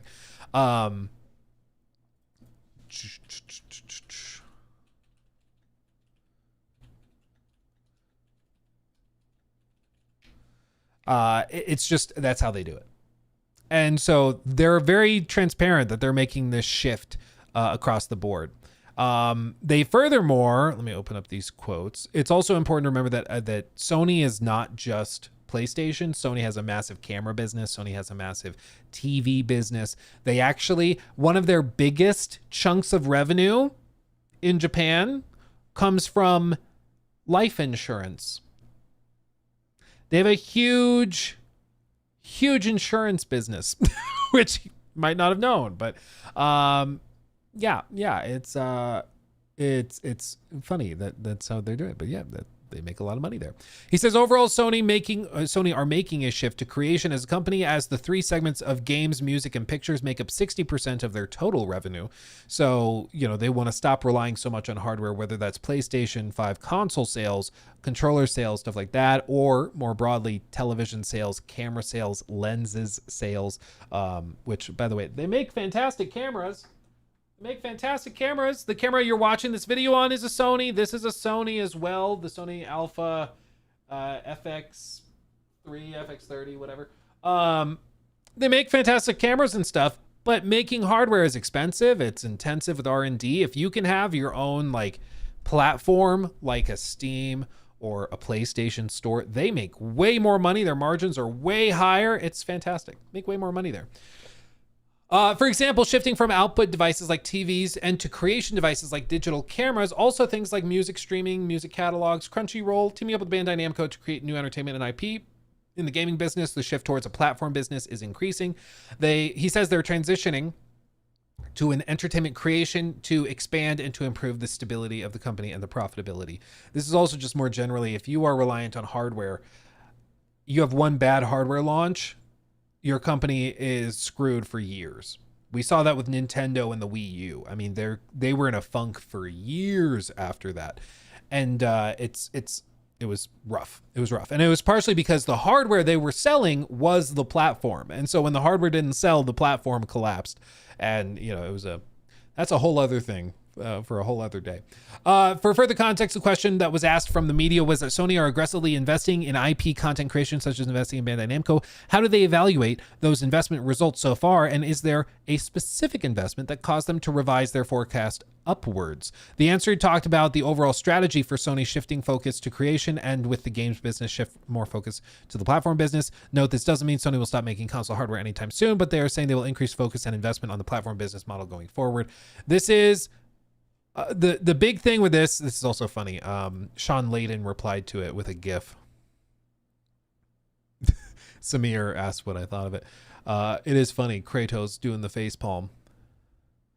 But I think this is probably why Sean is not there anymore. You know, Sean left after the PS4 era when they started pushing towards this universe, and it may have just been that he was one of the people that was not a fan of this direction. And so when they started going this direction, he left, whether he was welcomed to retire or just chose to leave. He left. Sean is like the OG PlayStation dude. If you watched any PlayStation showcase in the PS4 era, he was the guy on stage revealing it and launching it. He was one of the big decision makers for what games got greenlit. He was one of the big dudes within PlayStation last gen, and he was booted out in favor of Herman Hulst and Jim Ryan for the PS5 era, and we all know how that has gone. So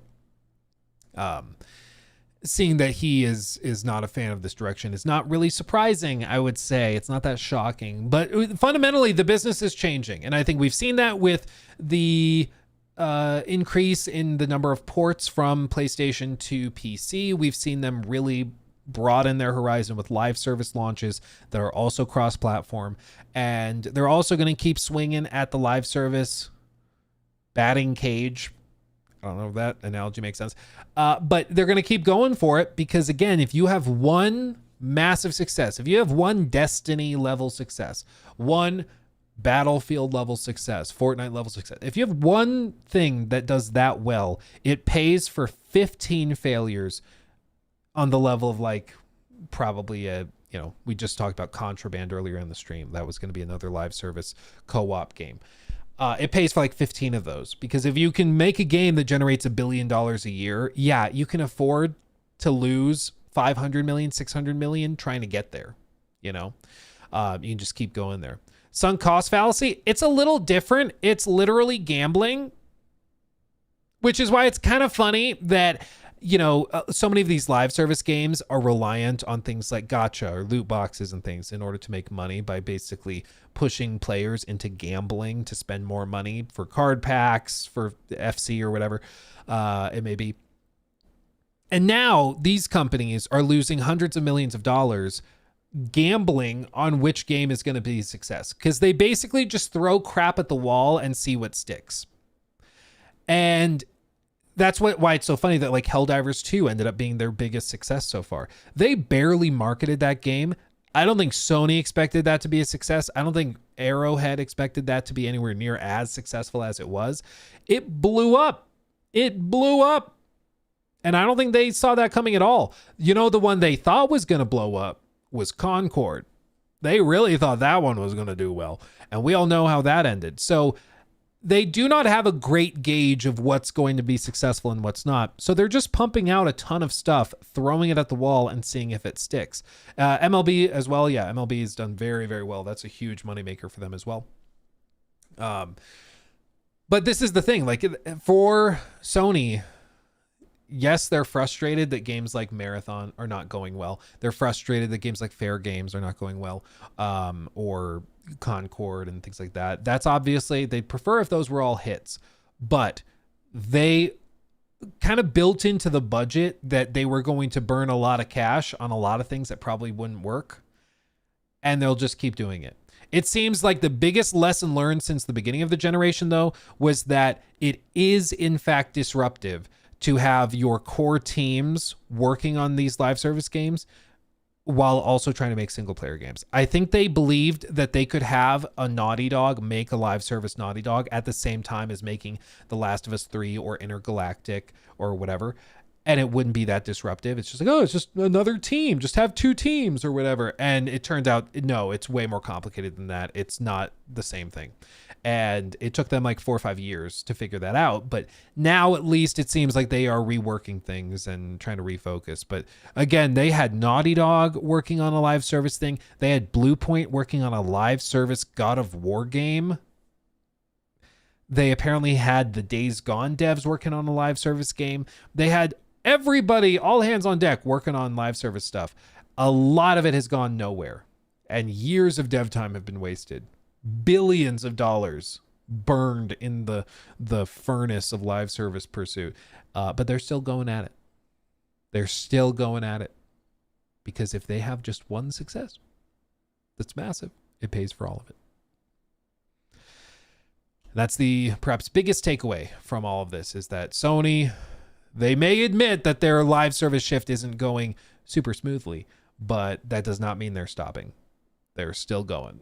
And who knows, maybe in a year we'll be playing the Horizon Online, Monster Hunter, MMO, whatever the crap it is, and we'll be like, wow, they knew all along. We should have never doubted it. Claymation, Sea of Thieves, Fortnite, Saints Row reboot, Aloy is awesome. Maybe we'll be saying that. I don't know. Maybe Marathon will blow up and be massive and do super, super well, and we'll all have plushies of silkworms. I don't know. I think the point, though, is that Sony doesn't know either. They're just throwing crap at the wall and hoping it works. And call me old-fashioned. I don't think that's a super reasonable or rational way to run a business. And you could say, well, I don't think they actually are just seeing what sticks. Their judgment has been so consistently terrible this generation with what they should put effort into and what they shouldn't, what they should pour money into and what they shouldn't. I think it is effectively a crapshoot. The things they think are going to be big hits end up flopping catastrophically. The things they don't put much effort into do pretty well. It's quite funny, but yeah, the Sony live service push, it's a story we've been covering for a generation, and we're going to keep talking about it because it ain't over yet. We just getting started. Okay, end of segment. Benjamin Simmons, thank you for the 2. Would a new Transformers game be successful today? I honestly don't know. I'd be interested in a new Transformers game. I forget which one I played back in the day. I think it was on the PS2 or maybe 360. But I played one Transformers game back in the day, and I just like driving around the city, transforming in and out of the car like form. I don't even remember playing a ton of missions, but probably could do well. Transformers as an IP, I don't think is quite as big as it once was, at least culturally. Probably still makes a ton of money, but yeah, I don't know. I don't think it's gonna get greenlit for like a crap ton of, like a huge big budget game. Probably not. Fall of Cybertron.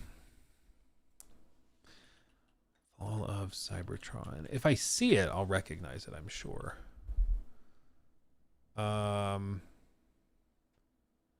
2012. This might be it.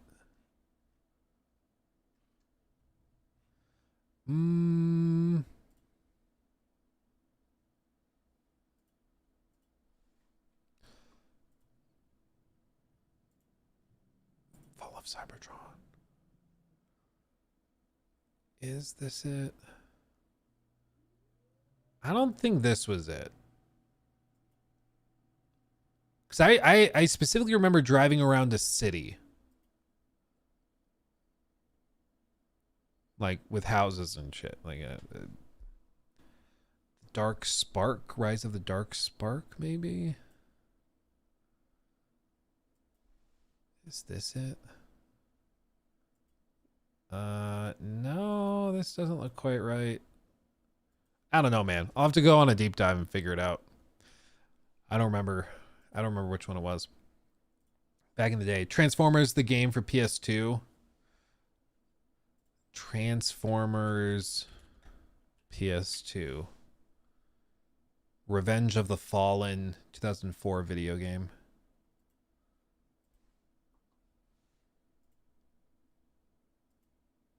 This doesn't even look familiar though, because I don't think it looked this bad. Oh, maybe this? Yeah, this looks right. Okay, yeah. It's like, this is what I remember doing, is transforming, driving around these city streets and stuff. I remember this. I think this is it. I think this is it. Yeah. Yeah, I think this is it. Oh, we'll throw back. Throw back. It's been a long time. Very long time ago, but man, what a throwback. It's a vibe. It's a vibe. You know, it's also a vibe. You know what? It's also a vibe. You know? You know? How much they're going to charge for GTA 6. New segment. Okay, so finally, Take-Two executives were asked about what they're going to price GTA 6 at, and they answered the question. Not, of course they didn't, because why would they? They did a good old dodge, you know, little dodge on the question. Okay, this is part, you know, we're getting to the point where anytime anybody close to Take-Two Interactive does any interview with any media outlet, GTA 6 is going to come up. It's a massive component of their business. But they've actually revised their estimations and projections for earnings for next fiscal year, and they've revised them up. They're expecting to make more money than they were a month ago. So they're getting excited. Take-Two boss on GTA 6 pricing says, quote, "Our goal always is to deliver more value than we charge," which makes it sound expensive. Does it not? It makes it sound like it's going to be a lot. So, as you can see, as $80 price tags are becoming the norm for AAA titles in 2025, it's a fair query, dare I say, but one that Take-Two Interactive owner GTA maker Rockstar Games is not ready to answer this far out from the game's May 2026 release. So, as you can see here, Take-Two Interactive CEO and Chairman Strauss Zelnick told Variety in an interview, "So now that announcement will come from Rockstar in due time." He says, "Stop asking me, it's coming from Rockstar." "Our goal is always to deliver more value than what we charge, so we've had variable pricing at the company forever. As you know, the approach of the industry is to launch at a premium price, so sometimes with special editions, and over time, typically we reduce the price to enhance the overall size of the market. We do the very same thing. I think probably more than most, we're highly focused on making sure that the experience is great, not just because the game itself is great, but also because consumers have paid a fair price for it." So he says we're going to make sure that we charge more value, or we charge something so people feel like they get more value than they were charged. So, you know, deliver more value. Okay, that makes it sound like it's going to be expensive. But then he sandwiches it and says, we want to make sure consumers think the experience is great, not just because the game is great, but also because they paid a great price, a fair price. So that makes me think it's going to be cheaper.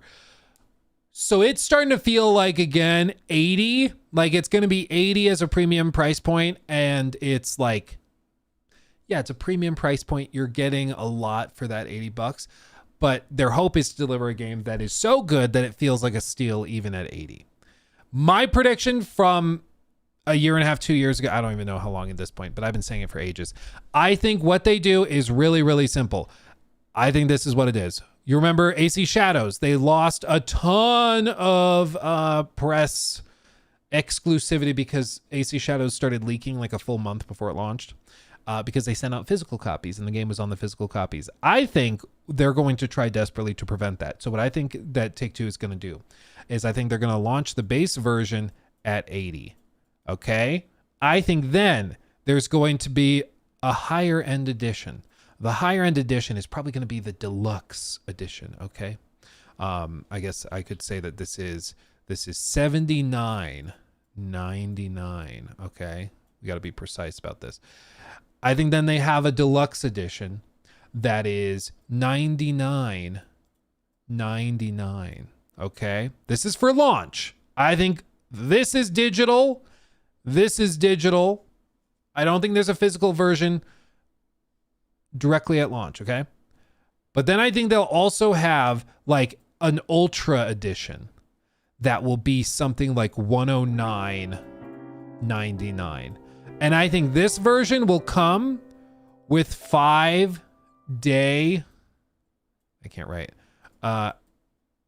early access, maybe even 7-day.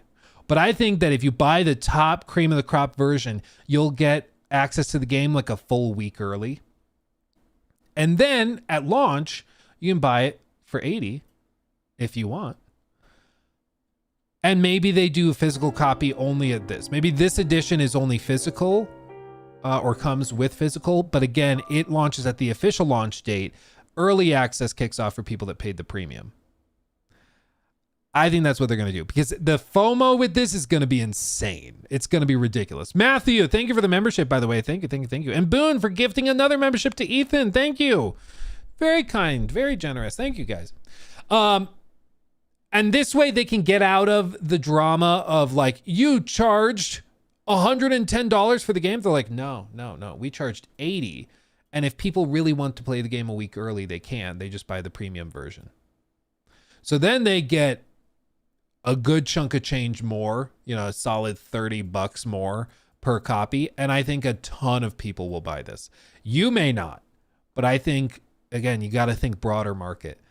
Every high schooler, every college student, everybody that's in Kai's stream when he boots up the game, everybody that's in Speed's stream, Queso's stream, Jinxie's stream, XQC stream, all of those kids and teens and young adults and stuff, they're all buying it to get in. They're all buying it. Zeke, I hate it, but I admit I would pay. And I think they know that. I think they know that. Because even if you don't even if 110 for you is way too much, they'll just get you to wait. And then they get you at 80. So they're still happy. Maybe they even stagger it. It's like 100 is 3-day early access. So it's like, yeah. If you want to jump in, you just wait a couple days and then you can save a little money. Or, really, you can just go in, play it an extra 2 days early and do that. But I think then they can be like, yeah, because this is digital only, I think that's also a component of this, digital only. Dope. I think they can also avoid the problem that AC Shadows had, which was that physical copies started leaking.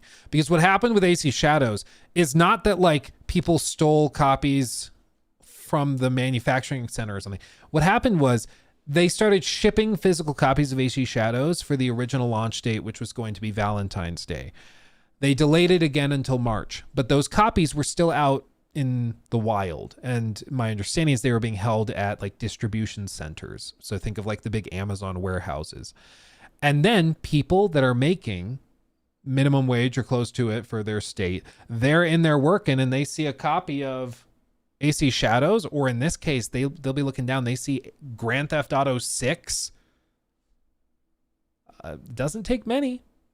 There were couple hundred people across the world that started taking and slipping that into their shirt, and they left and stole it, and then they tried flipping it on Facebook Marketplace or on Craigslist. That was especially stupid because you saw people that stole these copies of games from DCs, and then they literally posted it on Facebook Marketplace with their profile picture being them and their own name, and call me at my phone number to buy it. They don't catch the smart ones. I'll just say that. They don't catch the smart ones. But I think that would happen times a bajillion with GTA 6.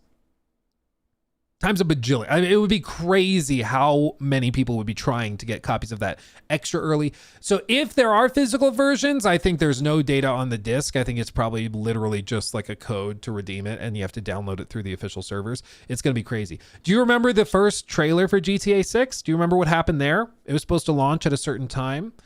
It didn't launch at that certain time. You know why? Because a YouTube employee went into the back end of the website and found the trailer was unlisted, sitting ready to hit publish on the Take-Two Interactive, whatever Rockstar YouTube channel. And they leaked it from there. when you are dealing with a level of hype that's so insane that like even YouTube isn't safe anymore. Like Google employees can't be trusted. I don't think they mess around with like, oh, well, we'll just make sure we ship it a day later. I don't think they're going to risk any of that. I think maybe they don't even do physical copies for a full week or something. I don't know. Maybe the counter to this is, well, Luke, I think all of that is probably just free marketing. You know, all of the discussions over this will be free promotion for the game. All the news stories about people breaking into distribution centers to steal copies of GTA 6 to play it early. Maybe. But I think if they can avoid leaks and spoilers and stuff, yeah, I think they want to avoid that. So, yeah. But I think it's very, very likely that there's no data on that disc. Maybe they can do something where they like, it requires the online verification, but like, again, there's going to be people that are trying to get into the actual code of the game and start data mining, and it's going to be a whole thing. Rockstar hates chat or hates leaks. Yeah, they do. Which is why it's so freaking funny that like a teenager from a hotel room using a Roku stick broke in and stole all of those leaks. You remember those leaks from, what was that, 2 years ago, 3 years ago? Where somebody like broke into their, I think it was their Slack is where it officially leaked. But he hacked into it while he was in a hotel room using a Roku TV stick. Like that kid has some other level. I think the court documents suggested that he was like on the spectrum and like had very high functioning autism and stuff. Like he was, I think they also said that they indefinitely like committed him to a psych ward because he said that he would do it again. He was like, yeah, you let me out. I'm going to do it again. And they're like, no, stop. And he's like, I'm going to do it. Like, you can't stop me. And they're like, okay, well then you have to go take a time out from society forever until you stop. He's like, I'll do it again. It's kind of goated. I mean, it's kind of a Chad move, frankly, but it's also like, hey, we're going to put you in timeout. Okay. You come out in a year and we get you back in society. And he's like, I'll do it again. Like, you are on such another level of like tech genius that we can't risk you doing that. Like, what if he started going after government secrets? What, God forbid he gets a Fire TV stick, much less a Roku stick. God, can you imagine what would happen if he had a laptop? Like, oh God, we couldn't handle it. So anyway, Strauss Zelnick said all of this. I went down a crazy rabbit hole. So Wall Street forecasts loss of earnings per share of 72 cents on $1.32 billion in revenue, according to analyst census data provided by LSEG. Take-Two reported a GAAP loss per share of 7 cents or 11.9 million on 1.42 billion in net bookings and 1.5 billion in GAAP net revenue. Of course, originally their forecast net bookings for the quarter, which marks its first quarter of fiscal 2026, be between 1.25 billion and 1.3 billion, with GAAP loss per share between 78 cents and 65 cents. Spurred by this overperformance, so they actually cut the amount of money that they were expected to lose. They outperformed that. And this type of thing is pretty common in the game space, where you'll have one quarter where you're not doing, you're not turning a profit, and it's because you are spending money on developing the game that you're going to launch next quarter. It's like for YouTube, like for example, I guess it would be, January, February, March, Q1, April, May, June is Q2. Those do pretty well leading up to like Summer Games Fest and everything. But then Q3, which is like July, August, September, very bad. Q3 in the YouTube space, July, nothing happens in like gaming. So if you're a gaming YouTuber, July is horrible. August is like way slower, but getting a little better. And then September is okay. But yeah, it's if you looked at our YouTube stats, like Q3 for YouTube is a bad month or a bad quarter, but then the rest make up for it, right? GTA publisher also, this is another thing. GTA publisher boss says he's running scared despite billions in the bank and GTA 6 size financial nuke on the horizon. We are looking over our shoulders all the time. Also, I love this picture. Look at this. This is a screen cap from GTA 6. This game is going to be something else, dude. It's the Florida granny on her motorized scooter with her milkshake in the basket. The iguana walking along. You've got tourists climbing the whale statue in the background, taking pictures. I can only imagine what's going to happen. Sachin says he actually used a Fire TV stick and not a Roku stick. Oh, God. So what would have happened if he had had a Roku stick? I don't actually know which is better. I have no idea. I know Roku's like bigger than I think it is. Every time I see the valuation for Roku, I'm like, really? Really? But man.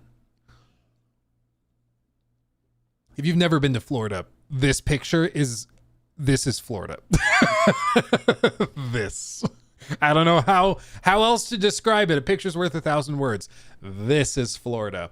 The only thing that would be more Florida is if there was like a white dude with dreads that was wearing nothing but tidy whities, and he was going fishing for an alligator with a children's fishing pole. I think that would be more Florida, just a little bit extra. But yeah, this game is going to be insane. They go on, but what he said specifically, Strauss Zelnick, CEO of GTA publisher Take-Two, has revised his expectations on the back of stronger than expected financial results for its first quarter of fiscal year 2026. The company now anticipates making between 6.1 and 6.2 billion for the overall financial year, up from its prior guidance of 5.95 to 6.05 billion. Again, just to put this in perspective, this increase that's being discussed here, I know it's like, oh, it's 0.15, right? That's $150 million.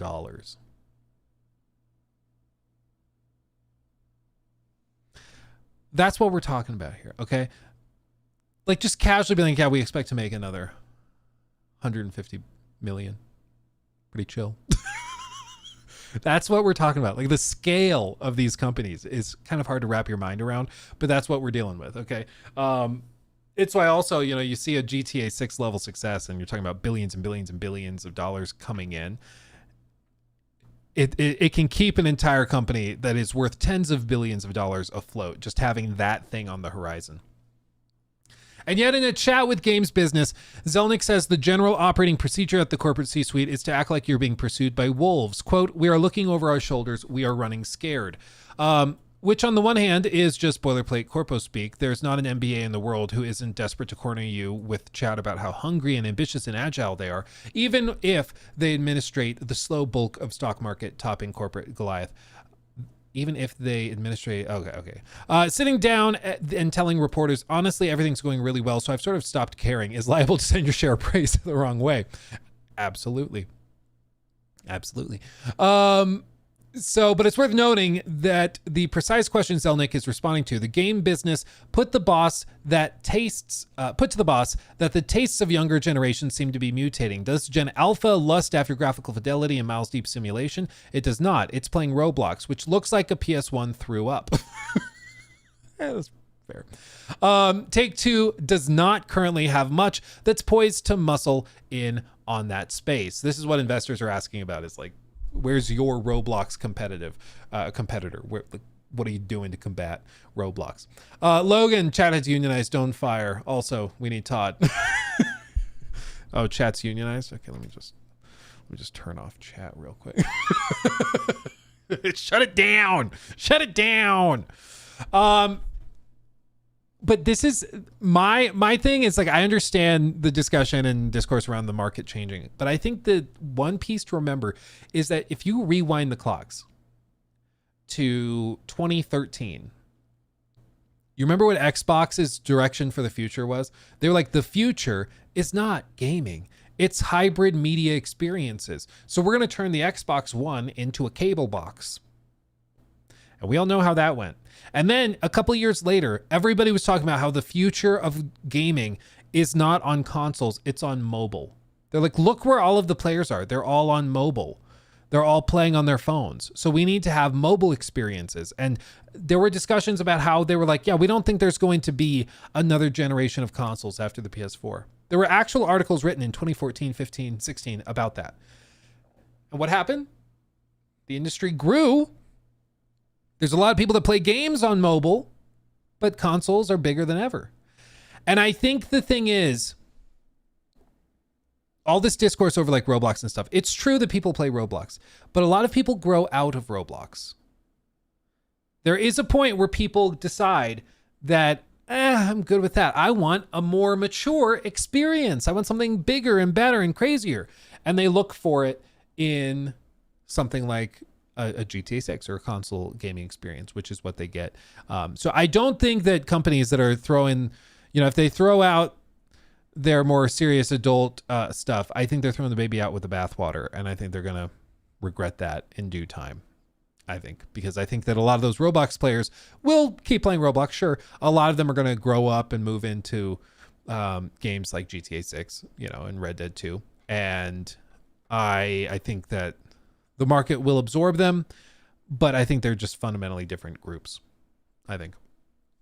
But he said, I'm fond of saying that arrogance is the enemy of continued success. We know that in the next 2, 3, 5, 10 years, there's going to be an array of big new titles and maybe even some new formats. The implication being that if Take-Two gets too comfortable on its GTA throne and fails to keep pace with industry trends, there's every chance it could easily end up outstripping and being outstripped and supplanted by its competitors. If I were Take-Two investor, I would think these words are words that I would like to hear. Our three-part strategy is to be the most creative, the most innovative, and the most efficient company in the business. I am not sure specifically about what young people want versus any other segment of the population, but I am sure there is a great opportunity if you bring somebody something fantastic and unexpected. Yeah. If you believe in your content and you just put it out there and you believe that, you make the best thing possible, people will come and engage with it. And that's what we've seen. And you look at something like GTA 5. GTA 5 has withstood both of those big attempted market shifts where people were saying, shorter sighted executives were saying in 2013 when GTA 5 launched, the future is shared experiences. You should have some sort of cable TV movie, something or other tie-in, always online, whatever, for GTA 5. And then that game also lived through the craze over everything's going mobile. Everything's going to be on phones and tablets. Nobody's going to own a console or a gaming PC anymore. And it still is in the top 10 charts of every quarter for game sales, even now, because it's just a phenomenal game. It's just a phenomenal experience, right? And the audiences move towards those. So I understand the caution and the concern over Roblox, over mobile games, Monopoly Go and everything. But I think the people that are spending thousands upon thousands of dollars on Monopoly Go are not the ones that were ever going to play games like GTA 6. I think it's a different market entirely, which is why it's okay if you provide them something, if you create a product that you can sell to those people, to that audience. But I think it's crucial to understand that they're different audiences. They're different groups. The people that are playing Diablo Immortal are probably not the same guys that are spending hundreds of hours in Diablo 4 or Path of Exile. It's the mobile platform is different. Roblox is different. It's a different group of people. It's different. Yeah, it's in the metaverse. Dude, the metaverse is one of those crazier things that died out. They were like saying that was going to be the next big thing. That died out pretty hard. They got distracted with the AI stuff. Pretty distracted. Yeah, that's the whole thing. Take-Two will probably have a version of Monopoly Go in GTA. Oh, they're going to make fun of all of it. They're going to have little bits of everything. Yeah. I'm hoping they have another stock market app like GTA 5 had. I'm not sure they will, but I would love it if they did, because I thought some of those missions were so cool. Being able to like game certain missions and trading stocks by affecting the company. It was very cool. It's very cool. Anyway. Hey, Lockie, I'm going to come get you up in a minute. Can you clean up, please? Thanks, buddy. Yeah, nap time. Nap time is over, so I've got to go do that. I don't get the hype for GTA mid gameplay. It says Logan with a $5 super chat. Terrible controls, the same story, 5x hyperbole. It's not bad, just doesn't warrant the hype. IMO. Well, you're going to save a lot of time and money, but just be braced, because when GTA is coming out in May, if it does stick to that date, oh my God, it's going to be all anybody's talking about. So be ready. It's going to be a lot. Let's see. Gordon, thank you for the 2. Check out Civ 7 pricing from Take-Two at launch. Wasn't it 80 as well, or was it 70? Or are you talking about the full spread?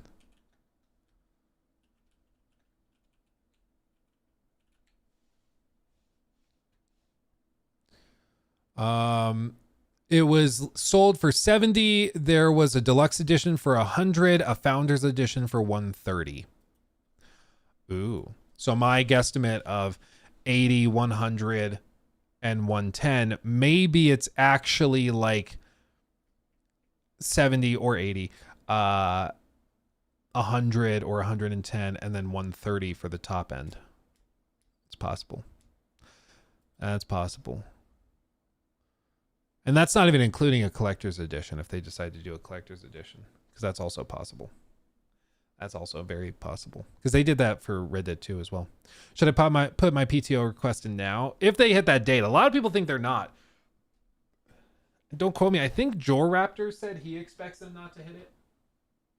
He thinks they're delaying to the fall, which might happen. I mean, can you imagine the meltdown if they delayed to the fall and like, okay, actually we're releasing in October. For real this time. Dude. Everybody start to freak out. Herman would be getting on the phone. Reschedule it. We're putting the Horizon game out in October. Like everybody would start to freak out. Let's see. And then Logan. Thank you again for that other $2 super chat, my friend. Thank you. Thank you. Okay, everybody. I've got to go get the kiddos up from nap time. So you guys have a wonderful rest of your day. Go watch the new video on the main channel, checking out Mafia Definitive Edition. Not Mafia Definitive Edition. I'm so used to saying that. Mafia the Old Country. And of course, if you just got a membership gifted to you or you renewed it or whatever, make sure you're in the Discord, rocking and rolling. I hope next week to have all of my ducks in a row for the start of the giveaways. So I have a pretty cool app we're going to use for it that can juggle everything on the back end. So we're going to do that. And we're going to be doing a giveaway for a PS5 Pro. And if you are in the Discord, you get some extra entries to the raffle and stuff, which is pretty cool. But, no purchase necessary to enter, of course. But anyway, thank you guys so much for hanging out with me. You guys are fantastic. I love you all desperately. And I will see you in the next stream. Have a wonderful, wonderful weekend. I'll see you Monday, okay? Hugs and kisses, everybody. Much love. Starfield giveaway. Nobody would take it. Bye. Shout out to the chess club.